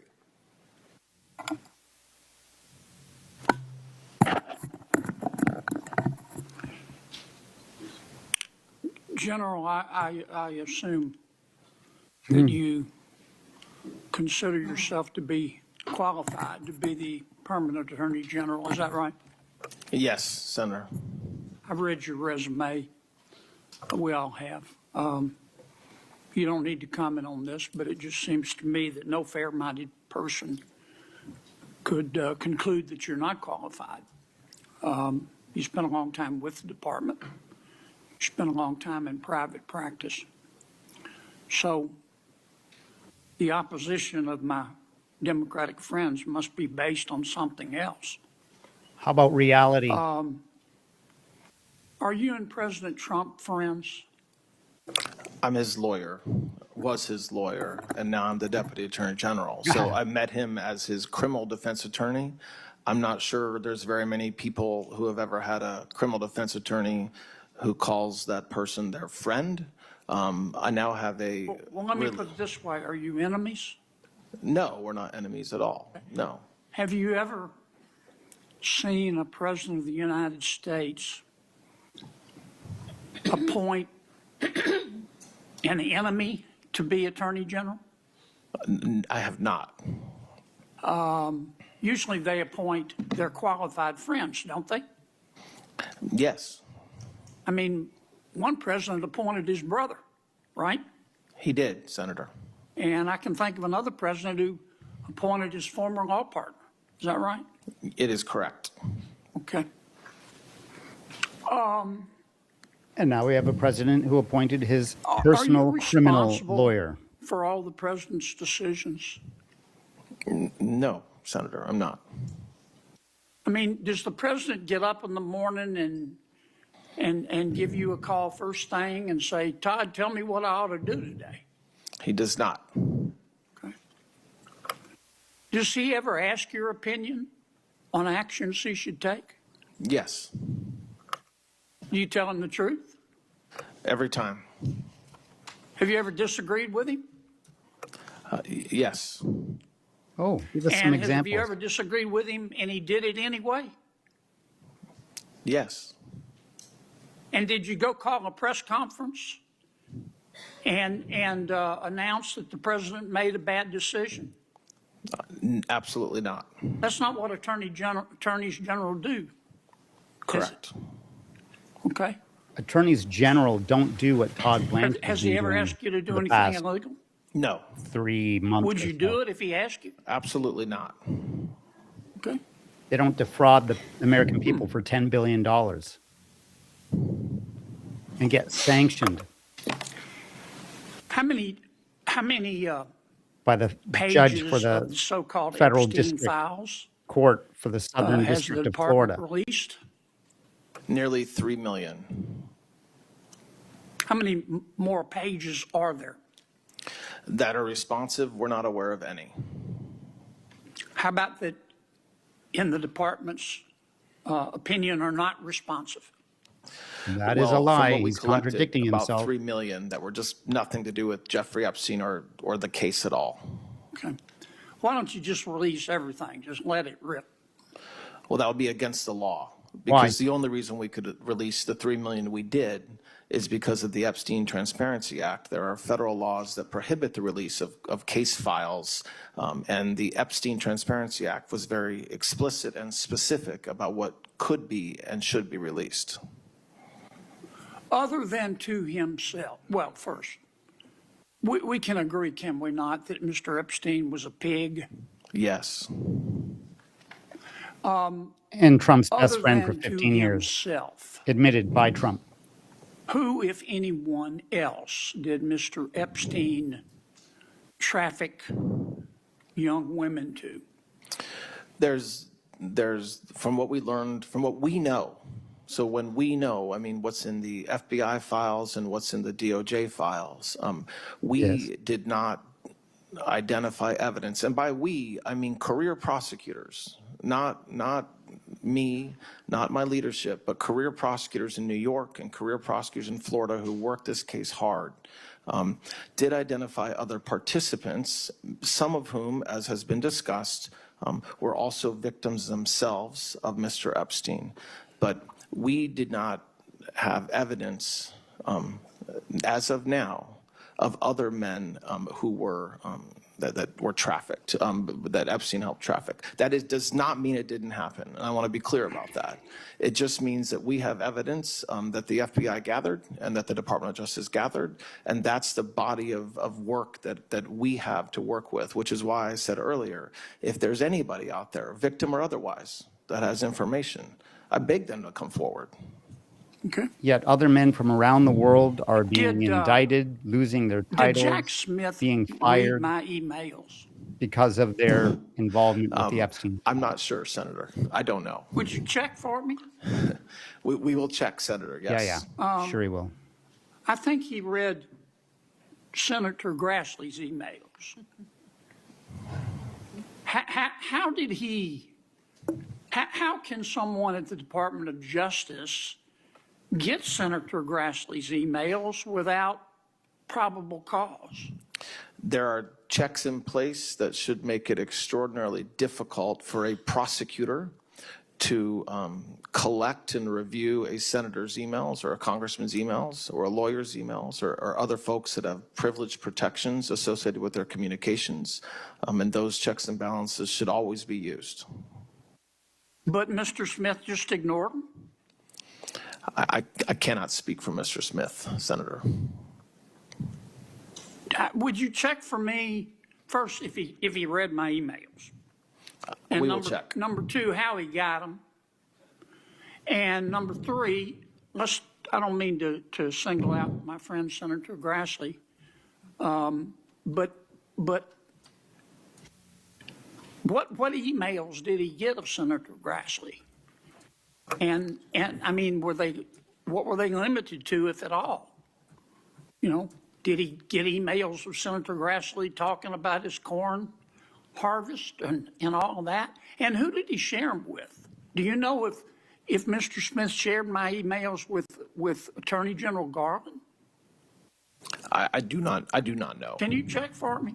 We are investigating that, Senator, yes. Yeah, I'd kind of like to know all that. Now, Mayor Lori Lightfoot sent she sent the world a letter suggesting that we should not confirm you as Attorney General. Who is Mayor Lori Lightfoot, just for the record? So she's the former mayor of Chicago. I believe she had a brief stint in the Department of Justice prior to her political life. Right. And you had some conflicts with her. I do not believe she supports our administrators' efforts making America safe again. Okay, right. She thinks cops are a bigger problem than criminals. Would that be a fair assessment? She definitely, her public rhetoric is not something that either myself or this administration supports, which is to always back our law enforcement. She thinks if a cop shoots a criminal, it's automatically the cop's fault. But if a criminal shoots a cop, it's automatically the gun's fault. Would that be a fair assessment of the mayor's position? Her public statements suggest that. Yeah. Would you put her even in charge of a ham sandwich? I don't believe she should be any part of this administration. Well, the people of Chicago apparently agreed. I think she What the fuck are they ran talking for about right now? re-election and got 16% of the vote. Is that right? Do you recall? I'm not sure what percentage she got, Senator. Okay. Tell me a little bit. One of the things that under your authority, the department has concentrated on, which I agree with, in addition to prosecuting crime, is the prosecution of white-collar crime, fraud. Tell me a little bit about that. It's incredible since COVID, the absolute thievery that's happened from the fisc by people in this country. And so we have focused tremendous amount of efforts, not only in the new division, but at every U.S. Attorney's Office, with every Inspector General and their offices, the FBI, DHS, and HSI, to just root out this fraud. You have examples of individuals just stealing. So setting up entire centers for autism when there are no patients, when there is no center, and taking millions of dollars of hard-earned taxpayers' money. And so we are very focused on that. We've already, like I said earlier, billions and billions we've already collected in just the past couple of months. That effort is going to go forward for as long as I am in the position that I'm in now, no matter whether I'm confirmed or not. And it's extraordinarily important to every American that this doesn't happen, because we're not talking about whether someone agrees or disagrees with a policy. It's just outright theft by individuals, and unfortunately many state governments, if they didn't absolutely know what was happening and just encourage it, they certainly stood idly by while it was happening, which is also a problem. Okay. Don't forget to check on my emails for me. Yeah, this Senator, man, yes. Thank you. this man just tried to Senator Whitehouse. defraud the American people for $10 Morning, billion. Mr. Blanche. Good morning. And it was sanctioned by Why Judge won't you tell Kathleen us Williams what in the Southern became District of the Florida. $50,000 in confidential money that the FBI reported that it gave to Tom Homan? I'm not aware of what you're speaking about. To the extent that there have been public reporting about an investigation, I know nothing about it. Well, the public reporting is that the FBI reported giving $50,000 in the nature of a bribe to Tom Homan, and there's been no report of what became of that $50,000. Will you answer that question? Not now, but will you answer that question? Because we've been asking for a long time now. Your department certainly knows what's happening. I'm not aware that that's true.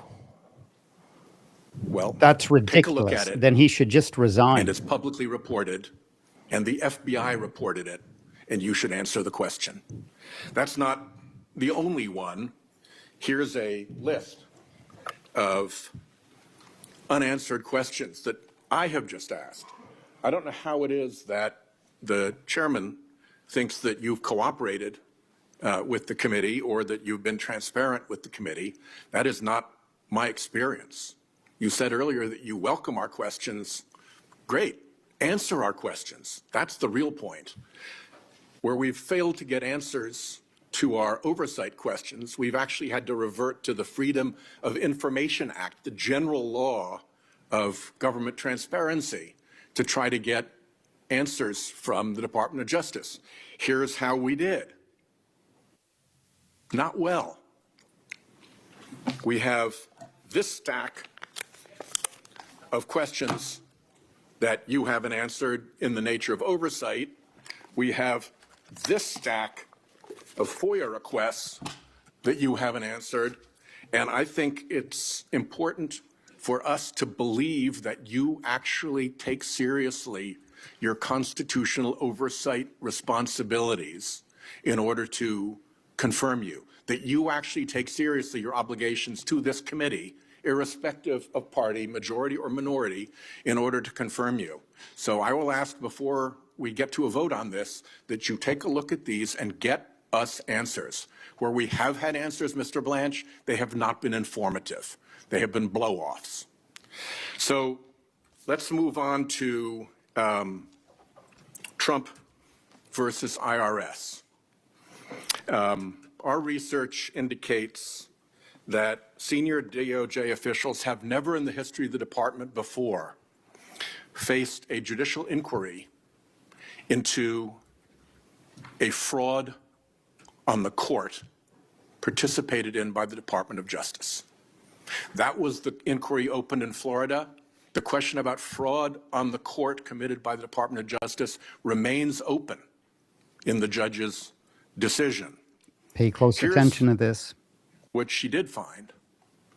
She found that the Department of Justice colluded with the Trump plaintiffs, that the Department of Justice violated DOJ policies in that collusion, that department attorneys were derelict in their responsibilities as DOJ attorneys, that the department failed to zealously advocate on behalf of the United States of America, its true client. And as I said, the fraud on the court question remains open, an unprecedented allegation about the department. As a result of that, the order was transmitted to the New York State Bar for potential disciplinary proceedings. I would like to ask, in addition, since this is new news, the decision was, 2 days ago?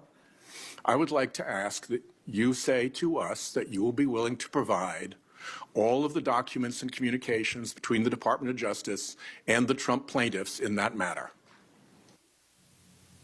I'm not aware of any communications. I didn't have any. So if you put a request in, we'll look at it. I mean, obviously that's active, continued litigation in the Southern District of Florida. So it depends. Try to drop it. Explain how it is active continued to get litigation away in the District from of the potential Florida. fraud Well, there's charges. been several indications that the parties of, I never entered notice of appearance, but that the parties intend to appeal the judge's Monday 56-page decision. Well, it'll be You're gonna interesting. appeal Do you an intend to order? appeal the Department of Justice? We weren't really even part of that decision. So to the extent there's something that we can appeal, I very vigorously will encourage the department to do so. Well, here's the tell. In that case, the Department of Justice filed no answer, filed no agreement with respect to the extension of time, filed no response to the case or controversy amici, filed nothing related to the withdrawal of the complaint, filed no settlement, and filed no response to the fraud on the court inquiry. To me, as a one-time litigator, that looks like really weird behavior. And when for the first time in history there's an inquiry into fraud upon the court committed by the Department of Justice, the silence from the department in response to that is deafening, Mr. Blanche, deafening. And it strikes me that the stratagem here was to file no pleadings, to try to keep the department out of the authority of the court, when what the department knew to be a collusive and false enterprise was blown up in that court. Now, it didn't work because the court found collusion, and it takes two to collude. And they also went on and made the other adverse findings about the department's conduct. And the problem here, Mr. Blanche, is that it's not just that one occasion. Between judges appointed by every president harshly criticizing the department's work in your tenure, grand juries rejecting indictments, judicial findings of outright misconduct, capable lawyers fleeing the stinking ship, this seems to be the most troubled Department of Justice in history. Here 100%. are some of the misconduct findings against your U.S. attorneys. And if I haven't put it up yet, here's a word cloud of the commentary by federal judges about the conduct of your DOJ.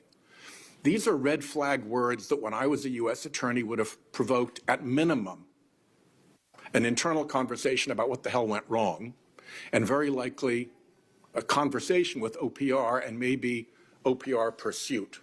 Words like pretext mean a lot coming from a judge about a government argument, usually enjoying the presumption of regularity. We need answers. I need you to be able to tell me that this kind of misconduct is going to stop if you're confirmed as Attorney General. Can you say that? The Department of Justice works hard. The prosecutors work hard every day, and I appreciate the hand-picked words that you have behind you right now, but that's not reflective of the 100,000 indictments and informations that have been filed to do the work that I talked about earlier today. And so while cherry picking a few isolated words from district court or magistrate judges in certain districts is something that you're entitled to do, it's absolutely false to suggest that this Department of Justice is not executing as we should and doing the right thing every single day. I will tell you that you are wrong. He is 100% That in the history of the wrong. department, this kind of criticism by federal judges is unprecedented, and it comes from judges of every different political persuasion. Let me ask about the FBI. How long do you intend to put up with that Kash Patel character? Are you good with his airplane jaunts? Are you confident he's not drinking on the job? Are you sure none of his travel is a pretext for vacation activities like snorkeling, Olympics, and visiting girlfriends? Are you sure he knows what he's doing? Do you vouch for him? Are you willing to look at whether he lied to this committee? That's an extraordinarily obnoxious question, Senator, and I have full faith in Director Patel and the work that he's doing every day. Great, you get to own that. One last thing, if I Own may. it, Blanche.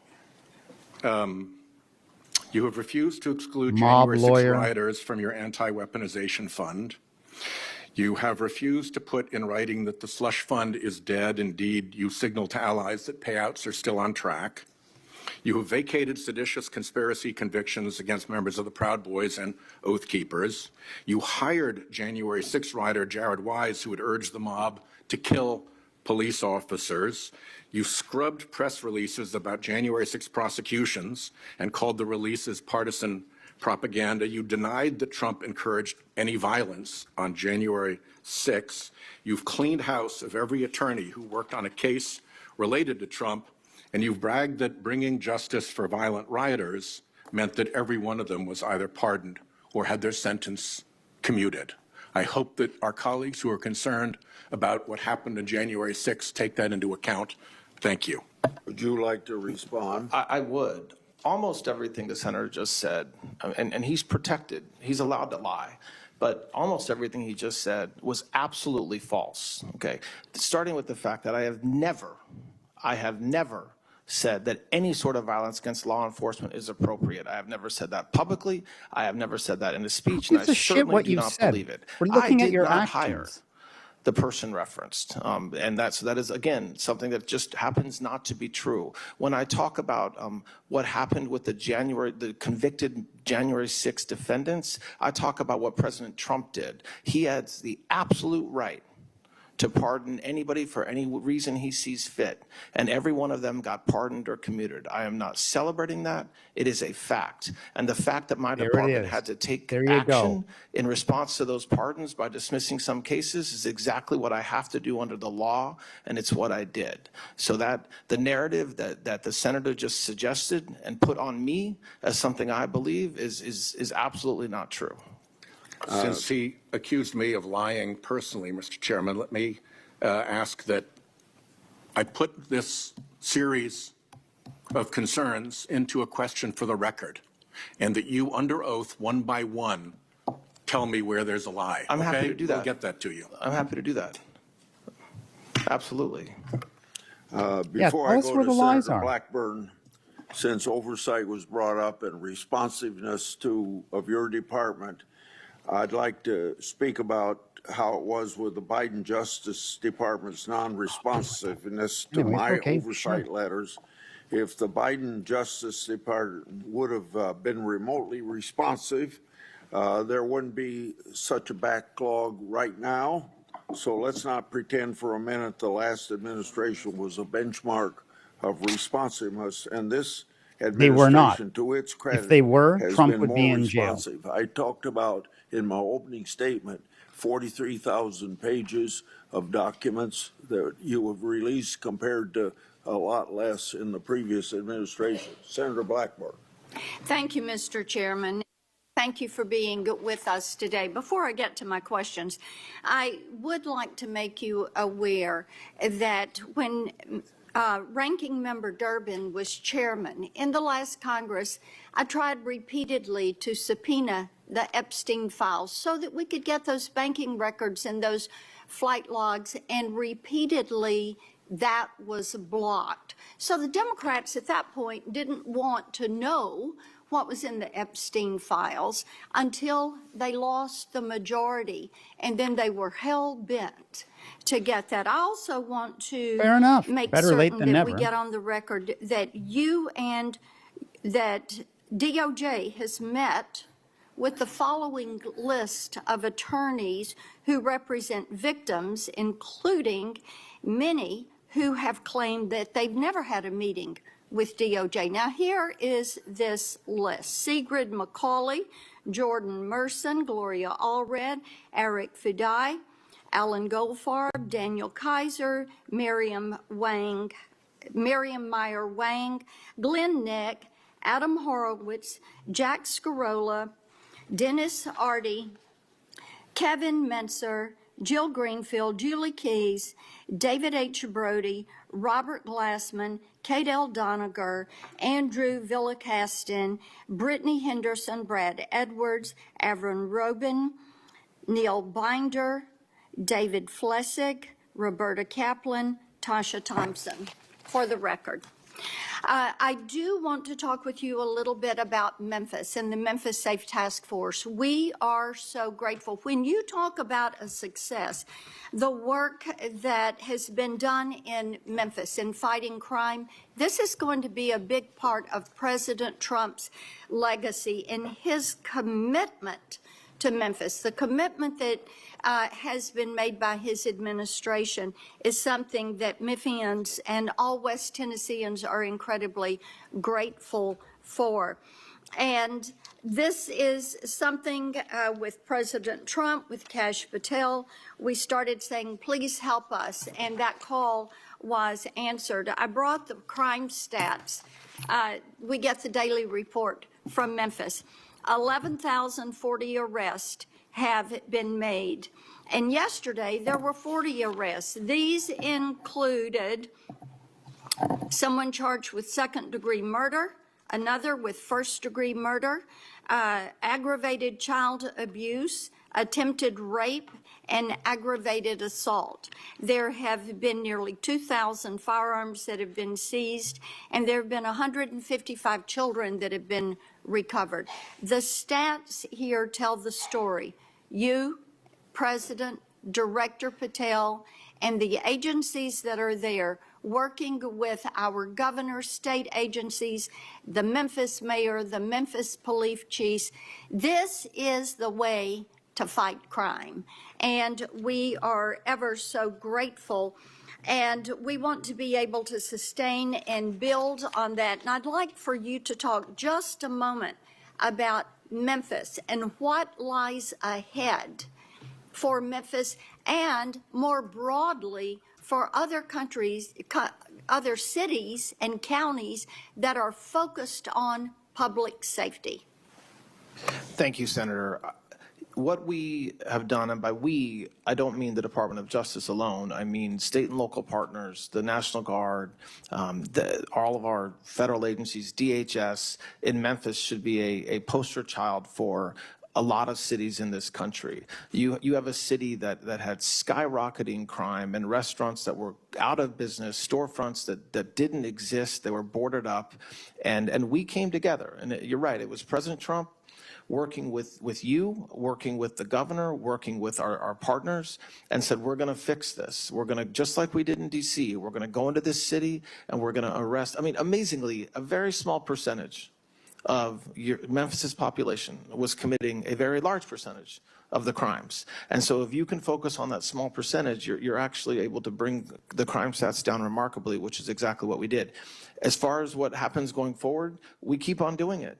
I mean, Memphis, there's restaurants opening in Memphis, there's stores opening in Memphis, it's a new city compared to where it was 1 year ago, and that's something that we can't let up on. But again, I look at it as a poster child of what we should do in cities across this country. And we are pleased to know that you all are doing a model city program at DOJ in order to help with public safety in other areas. Yes, and that's not just for Memphis, but for several cities around the country where we are going to put money where our mouth is and put a lot of resources into the cities to help make sure that cities that need to be safer are safer, and if they're on the right track, that they have the resources they need to keep doing it. When you were in the office, we talked about my carjacking bill that would lower the intent standard to a general knowingly requirement, giving the prosecutors, federal prosecutors, more tools so that they could hold some of these violent carjackers accountable. We thought it was going to move with the NDAA, and Leader Schumer has blocked that, and we're disappointed. It's a bipartisan bill. But talk about the importance of lowering that statute so that we can prosecute these crimes. Yes, it needs to be done because carjacking not only in Tennessee but at every city in this country has gotten out of hand. The criminals are better at it than they have tools that make it easier to get into cars. They're willing to exact violence, and so the standard that exists now under the statute, but also because of certain cases, make it higher than a regular general intent crime. And law enforcement and prosecutors will do the right thing. So we need to be empowered with tools to prosecute these cases. And if there's cases where somebody was in the car and didn't know, prosecutors are not going to move forward. They'll do the right thing, but it shouldn't be the law that puts the damper on that. And so I'm hopeful that we can continue to work together on that, and that because it is very important. There was a deeply disappointing decision from the court in the Trump versus Barbara case that it's clear that Congress and we're going to have to step up and do something about birthright citizenship.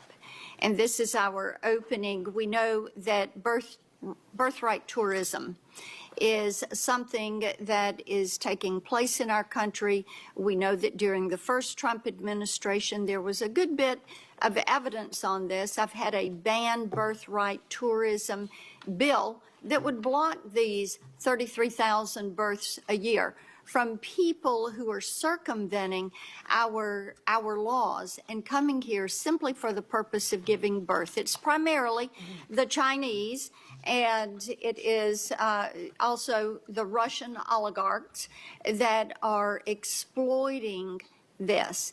And my bill would make coming here to give birth inadmissible as a way to obtain a visa, and deportable, immediately deportable as an offense. And touch on why Congress needs to act and give the administration more tools to enforce this. Yes. So the very day, or the day after the decision came out, the Department of Justice issued a directive to prosecutors to focus on the conduct you're describing using existing laws and tools that we have, which is mostly around false statements or fraudulent information in the visa application process. We're going to do that. And that's pretty much, we are limited in how we can prosecute folks that are coming here for lying about why they're coming here just to give birth, and also the organizations that are facilitating that. Any congressional statutory adjustment, the Supreme Court opinions relied in part on the statutory part of this that would control, would give us more tools and would give the president more tools to keep out people who are absolutely not coming for the right reason, only coming to give birth. And you're doing a great job on fraud and going after fraud that has been committed. The fraud task force seems to be working well. And from Tennesseans, I hear a good bit about this. They want the fraudulent activity to stop. It's taxpayer money, and they want their money to be used wisely. We have had legislation that would apply to individuals that have come into the country either illegally or maybe they've been naturalized citizens. But the Fraud Accountability Act would push for that deportation and denaturalization if they have been found to be defrauding individuals or local, state, or federal government. And I wish I'm over time, and I'll ask you for this in writing since I'm over my time, but I'd like to hear from you why it is important to put more tools in that toolbox for you all to go after these individuals that are defrauding the U.S. taxpayer. Thank you, Mr. Chairman. Thank you. Before I call on Senator Coons, Senator Durbin would like to speak for a short time. Very short. Thank you, Mr. Chairman. Based on the statements just made by the senator from Tennessee, we've checked the transcript of the committee. During the November 30th, 2023 Supreme Court Ethics Subpoena Authorization Markup, I chaired and attempted to recognize Senator Blackburn multiple times so that she could offer her amendment regarding Epstein's flight logs. But her Republican colleagues prevented her from doing so by filibustering and then invoking the Senate rule on 2 hours to end the markup. Many Epstein records, including flight logs, have been public for years. My staff subsequently reached out to Senator Blackburn to work to identify which records she actually wanted and still believes had not been made public. To this day, she's never responded.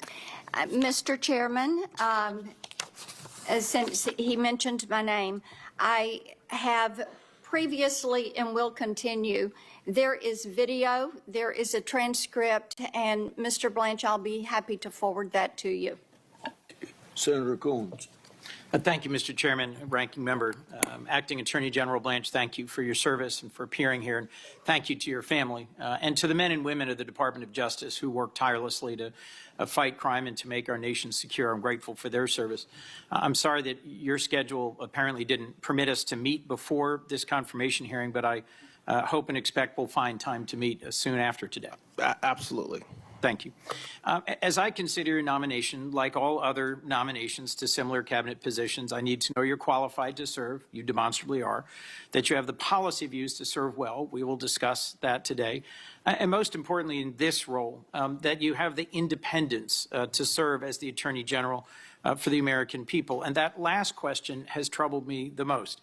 You're in charge of a Department of Justice I don't recognize, prosecuting the president's political enemies, firing rank-and-file prosecutors and FBI agents because of the cases they were assigned to, slashing grants for law enforcement and public safety. These are some actions that in your previous confirmation hearing before us, you said you would not take. Now, I appreciate your statement walking back the $1.8 billion weaponization fund that you created, but I question how it got that far, and we'll get into that. You sat in appropriations hearing earlier this year before me and defended it at that time. In fact, if I remember correctly, you told me I was wrong for criticizing it. But following questions by Senators Durbin and Cornyn, I'm concerned it's not dead yet, and I think we should talk that through. Overall, this is not what I believe the American people expect or deserve from the Department of Justice.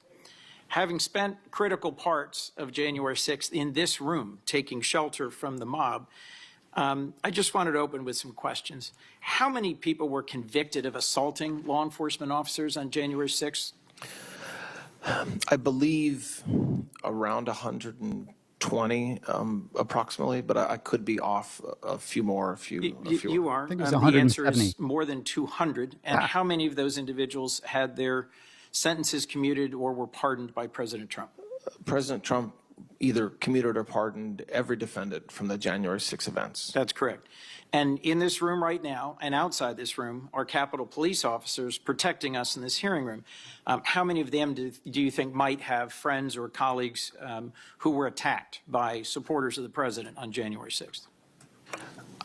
I don't know the numbers, but I'm sure many of the Capitol Police officers who are here today were working on January 6th or knew people who were. I'll just say that I consider it a shameful slap in the face of the men and women of law enforcement for those convicted of assaulting police officers to have been pardoned. I know you were not serving as Deputy Attorney General when President Trump pardoned those folks, but you said just a few moments ago that you were not celebrating this decision by the president. He was exercising his constitutional power. But earlier this year in front of CPAC, a conservative event, I would say from the transcript, you actually trumpeted it as an achievement. And I quote, saying, if you look at what happened to the men and women convicted because of January 6th, by 5 p.m. on January 20th, every one of them was either pardoned or had their sentence commuted by President Trump. So when folks say you've done nothing, I say you have a very short memory. Would you say that you're proud of President Trump's decision to pardon individuals who assaulted law enforcement? No, that's not what I was saying there at all, Senator. So I was responding to inquiries around why more hadn't been done by the Department of Justice with respect to January 6 defendants. And so my answer was that January 6 defendants and some of their lawyers had a short memory because a lot had already been done. Indeed, by the end of the day on January 20th, they had all been pardoned or commuted. So I wasn't celebrating it. I was merely stating a fact, which is that the January 6 defendants did receive a very generous pardon or commutation from President Trump, every one of them on January 20th. A generous and, in my view, for those who had assaulted police officers, unwarranted, unjustified, ahistorical, and a terrible precedent. Let me move on to questions I've asked in previous hearings. Is President Trump, just as a simple matter of constitutional law, eligible to run for another term as president in 2028? I don't believe he is, no. That is a correct, in my view, reading of the plain language of the 22nd Amendment. Why do you think several of the judicial nominees of this administration have refused repeatedly to answer that question simply and clearly as you just did when I put it to them? I have no idea why they answer questions the way Me neither. I mean, It was you're asking me confounding. to speculate about something. I don't know. Is the Department of Justice that you are running independent from the White House? The Department of Justice, like every single department in the executive, is part of the executive. I mean, Article 2 of the Constitution gives the power of the executive to President Trump. So we certainly operate with integrity. We certainly operate in the single mindset to serve the American people and do the right thing. But I am a member, if confirmed. I will be a member of the cabinet. I'm serving in the acting capacity that way now, just like the other cabinet members. And President Trump can fire me whenever he wants. So, do you have a sense why he fired your predecessor? I have no idea. Good question. And President Trump, we all serve at the pleasure of President Trump and this administration. Did President Trump ever post on Truth Social directing your predecessor to get at it, to prosecute his perceived political enemies? Yes, he did. I don't think those were his exact words. But Those were not his exact words, No, but but clearly that was the intention. It is my impression, sir, that you are here rather than your predecessor because the president was unhappy with her failures to actually secure convictions of folks like Attorney General Tish James or former FBI Comey. Director Jim Comey. If you're confirmed and you're asked to take an action you believe to be illegal or unethical, would you resign? That will never happen. But yes, if it were to happen, I'm not going to violate my oath to the Constitution. I appreciate that answer. You did answer a question by a colleague about input Many that you attorney gave, generals to under the Richard president. Nixon Did you did ever say resign no when to the he asked them president to on the slush fund, the anti-weaponization fund? Did you advise him against this? I will not talk about communications I have with the president. I served as his lawyer for a couple years before he was elected. I'm the Deputy Attorney General and the Acting Attorney General, so I'm not going to talk about communications that I have. Why with not? him. But Senator, I will say that President Trump trusts me to give him counsel. Counsel does not mean yes, recognize man, and so that's true in my case, like it should be in any Attorney General's So case. let me just for a minute bear down on the anti-weaponization fund. You've testified to the House. We are not moving forward with that fund, period. But you've repeatedly refused to put that commitment in writing or to submit a declaration to the court. You're an officer of the court, a member of the bar. You should be able to make that assertion in a court filing or even in a letter submitted to this body. On May 19th, you testified before the Justice Appropriations Subcommittee. Since the case had been dismissed, there was no judge and no mechanism for judicial review. But in an opinion this week, a federal judge wrote, and I'm quoting, that your testimony was at best misleading and at worst disingenuous, explaining the court remained available to review this agreement had you sought relief. Why not seek review of the settlement agreement or submit some record, some writing, given that the president continues to publicly champion this weaponization fund, and given your previous answer to me in another hearing that you wouldn't say whether or not those who assaulted cops on January 6th would be eligible for multi-million-dollar payouts? So there's a lot of questions there. First Indeed. of all, we have put it in writing. It's in repeated court filings in EDVA and DC. So this narrative that you won't put it in writing happens not to be true. The reason why neither myself nor Secretary Bessent agreed to put a declaration in is because there's long-standing precedent that judges cannot ask cabinet secretaries or people like me to put in declarations. It has nothing to do with whether the fund is alive. I'm under oath today, and I've said it's dead repeatedly. I said it to the House Oversight Committee, and I'm happy to say it as many times as necessary. The words are fine about killing the fund, judge but he said put it in Florida, writing just the when last he question you asked created the about fund. Florida, that judge disagreed with what I said. I still believe that 11th Circuit precedent, which I've studied, I am right. So we'll see. You did say earlier, this is the most transparent Department of Justice in American history. We have nothing to hide, and you started by saying we're here to rebuild trust. Two decisions or two OLC opinions I'm very interested in. I'm the senior Democrat on Defense and Intelligence Approach. I'm the most senior member of the Foreign Relations Committee on my side, who's currently serving on this committee. I'm curious as to why the most transparent department has refused to release the OLC opinion that justifies the 66 strikes the military has conducted on boats in the Caribbean, which have killed more than 220 people, either a redacted version or in a classified setting to me and others who are in relevant decision-making positions. Well, Senator, we made the head of OLC available on multiple occasions to explain that to you and other members of the committee. And that is extraordinarily transparent and unprecedented that we've done that. Whether an OLC opinion is released, there's a lot of process that goes into that. But the idea that we were not transparent about our legal basis there is absolutely not true. Okay. Another chance to be transparent. The FISA court in March certified your Section 702 proceedings, but found compliance deficiencies. This is an important power of the federal government that will soon be up again for a vote, and you have not declassified that opinion.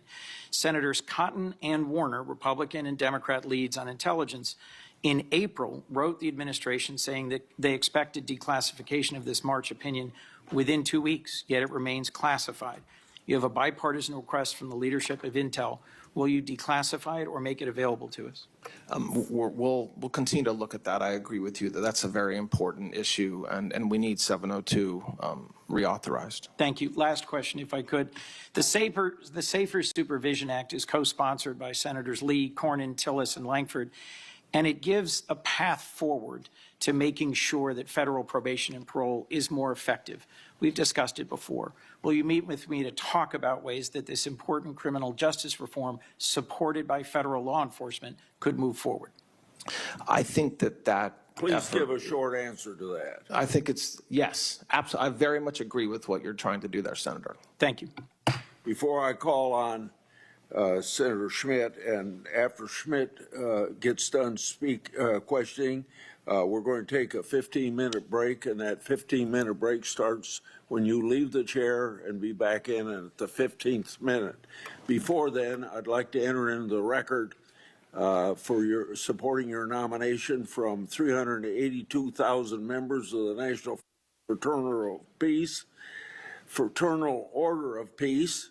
The letter emphasized Mr. Blanche's distinguished record of public service and his commitment to work closely with law enforcement across the nation.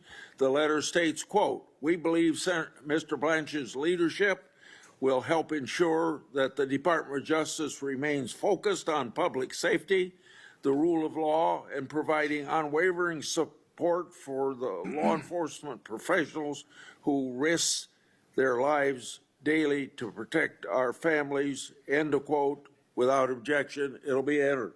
Senator Schmidt. Thank you, Mr. Chairman. Mr. Blanche, welcome. You're entering this arena and this confirmation hearing as the nation's chief law enforcement officer at a very interesting time in our country's history, where the folks on the other side of the dais, the Democrats, in my view, have just taken an all-out assault on the men and women of this country who serve in a law enforcement capacity. We just, a couple of months ago, got through a government shutdown where I was on the Senate floor listening to things that I never heard, certainly an elected official say, in characterizing the men and women who serve this country to enforce its laws, calling them the Gestapo, President Trump's secret police, mass mercenaries. This is insane. Those are all calls accurate. to defund ICE, this hammer and sickle wave that came through New York just a few weeks ago that's now dominating the discussion on the other side of the aisle. The central plank, of course, is defunding the police, assaulting, overthrowing Western civilization. This is not your grandfather's Democrat Party, and you're fielding questions that I think are totally unfair. But it's all meant, I think, to undermine and demoralize. I saw it in my time as Attorney General in Missouri, where we had a Soros-funded prosecutor who refused to prosecute crime. And police officers, many retired early. Did he just lie there? Fewer came into the ranks to protect and serve. And so you're coming at an important time. I think President Trump, like he has with the military, has inspired the men and women on the front lines to serve.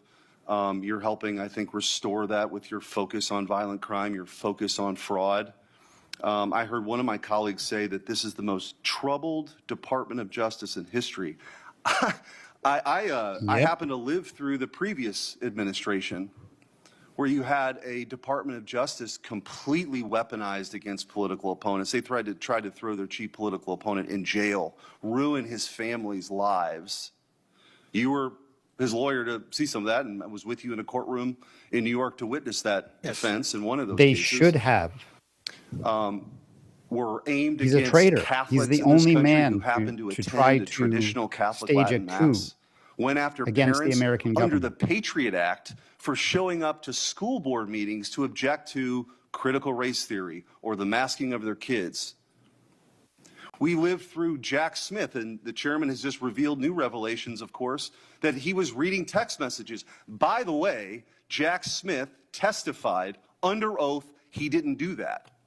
He testified that they just had the phone logs. We know that's not true now. Jack Smith should be subject to prosecution for lying to Congress. So this weaponization, let's draw a distinction.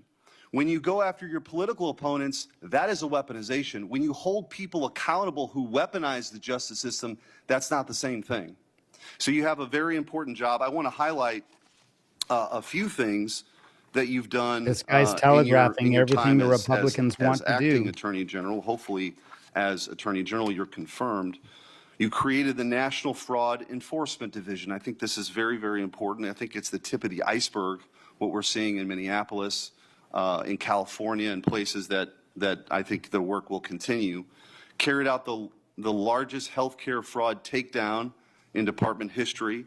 Expanded the fight against Medicaid fraud after the $90 million Minnesota fraud takedown. You secured 6 fraud convictions involving more than $1.1 billion in less than 3 weeks. Cleared the backlog of immigration cases, allowing for deportations, more deportations. You filed a historic number of denaturalization cases. You secured major anti-DEI wins against IBM and PayPal.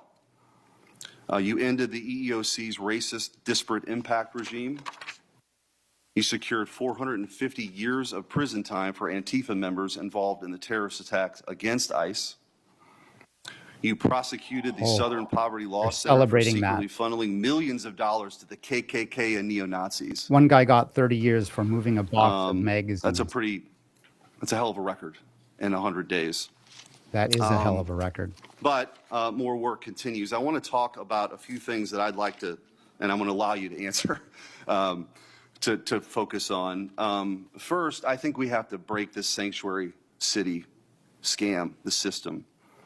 To the people watching or listening at home, what is a sanctuary jurisdiction? Here's what it means. It means that if you are a criminal child rapist and you're here illegally and you've been released from prison, they will not tell federal immigration authorities that that person is being released.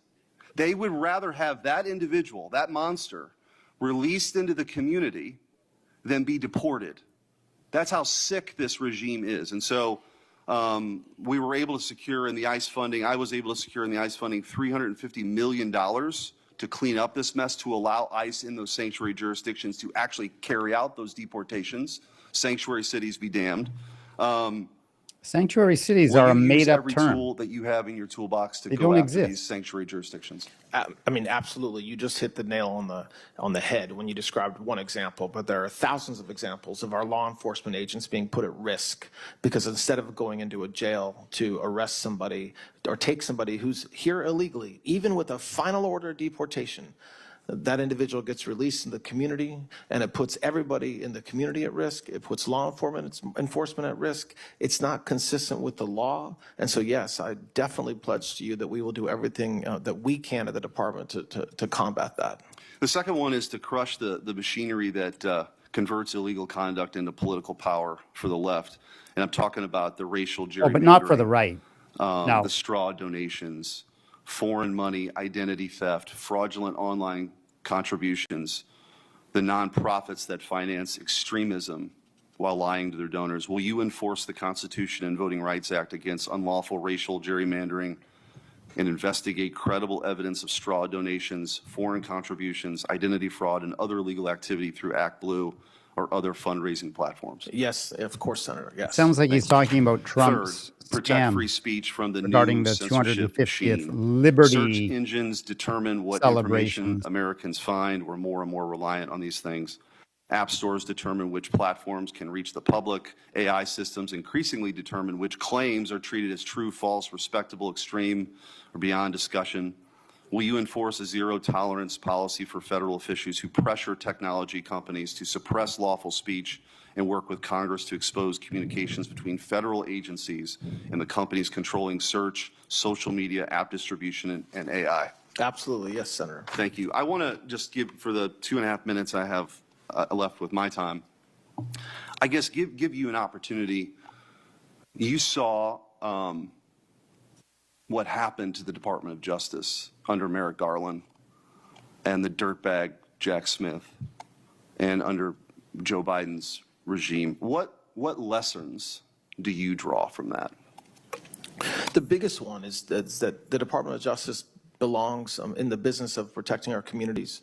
And so when I talked about during my opening statement about bringing the violent crime rates down and combating fraud and going after the fentanyl crisis in this country, that's the lesson I learned, is that we do not need to be spending millions and millions of dollars, bringing hundreds and hundreds, if not thousands of prosecutors to DC to go after literally an entire administration. Yes, the president, yes, his family, but also anybody that knew him, anybody that worked with him. His gardener at Mar-a-Lago was targeted. We should not be doing that. We should be arresting bad guys. We should be, and that's what we're doing. So we're empowering assistant U.S. attorneys around the country, FBI, ATF, marshals, DEA, HSI agents, to go out and make communities safe. And in my mind, when it comes to the federal government, that's combating drug dealing, combating illegal immigration, narco-terrorism, using our HSTF task forces, and above all, and just as importantly, is fraud and bringing money that is stolen from the American taxpayer and getting it back and putting the guys responsible in prison. That's what I've learned, is that we can just go out and do our jobs, and we can do it. There'll be noise in DC. Like I said, we prosecuted nearly 100,000 informations and indictments since January 20th. We're talking about 3 or 4. And that's the message that I take to prosecutors around the country. Thank you. And I also want to thank you early on with this administration in Kansas City, but specifically in St. Louis, working with the department, Kash Patel, others. St. Louis got the largest infusion of permanent FBI agents anywhere in the country, and they're helping clean up the streets. People feel safer. It's a great American turnaround as relates to crime. Those numbers hopefully will continue, and I look forward to working with you on those efforts as well. Thank you. We will. Thank you, Thanks. Senator. Before we take this 15-minute break, I wanted to say that from 12:30 till 1, I'll be in the Capitol to vote. Another Republican will chair the meeting, so we're going to go on through the noon hour. And so we'll take a break now, and we'll be back at 11:45, and Senator Blumenthal will be the first person to ask questions.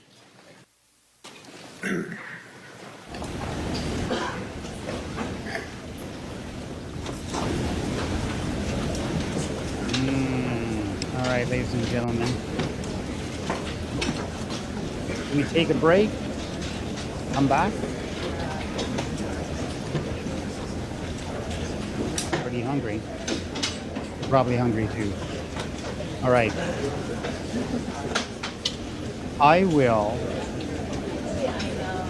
this screen for 15 minutes and I will come back.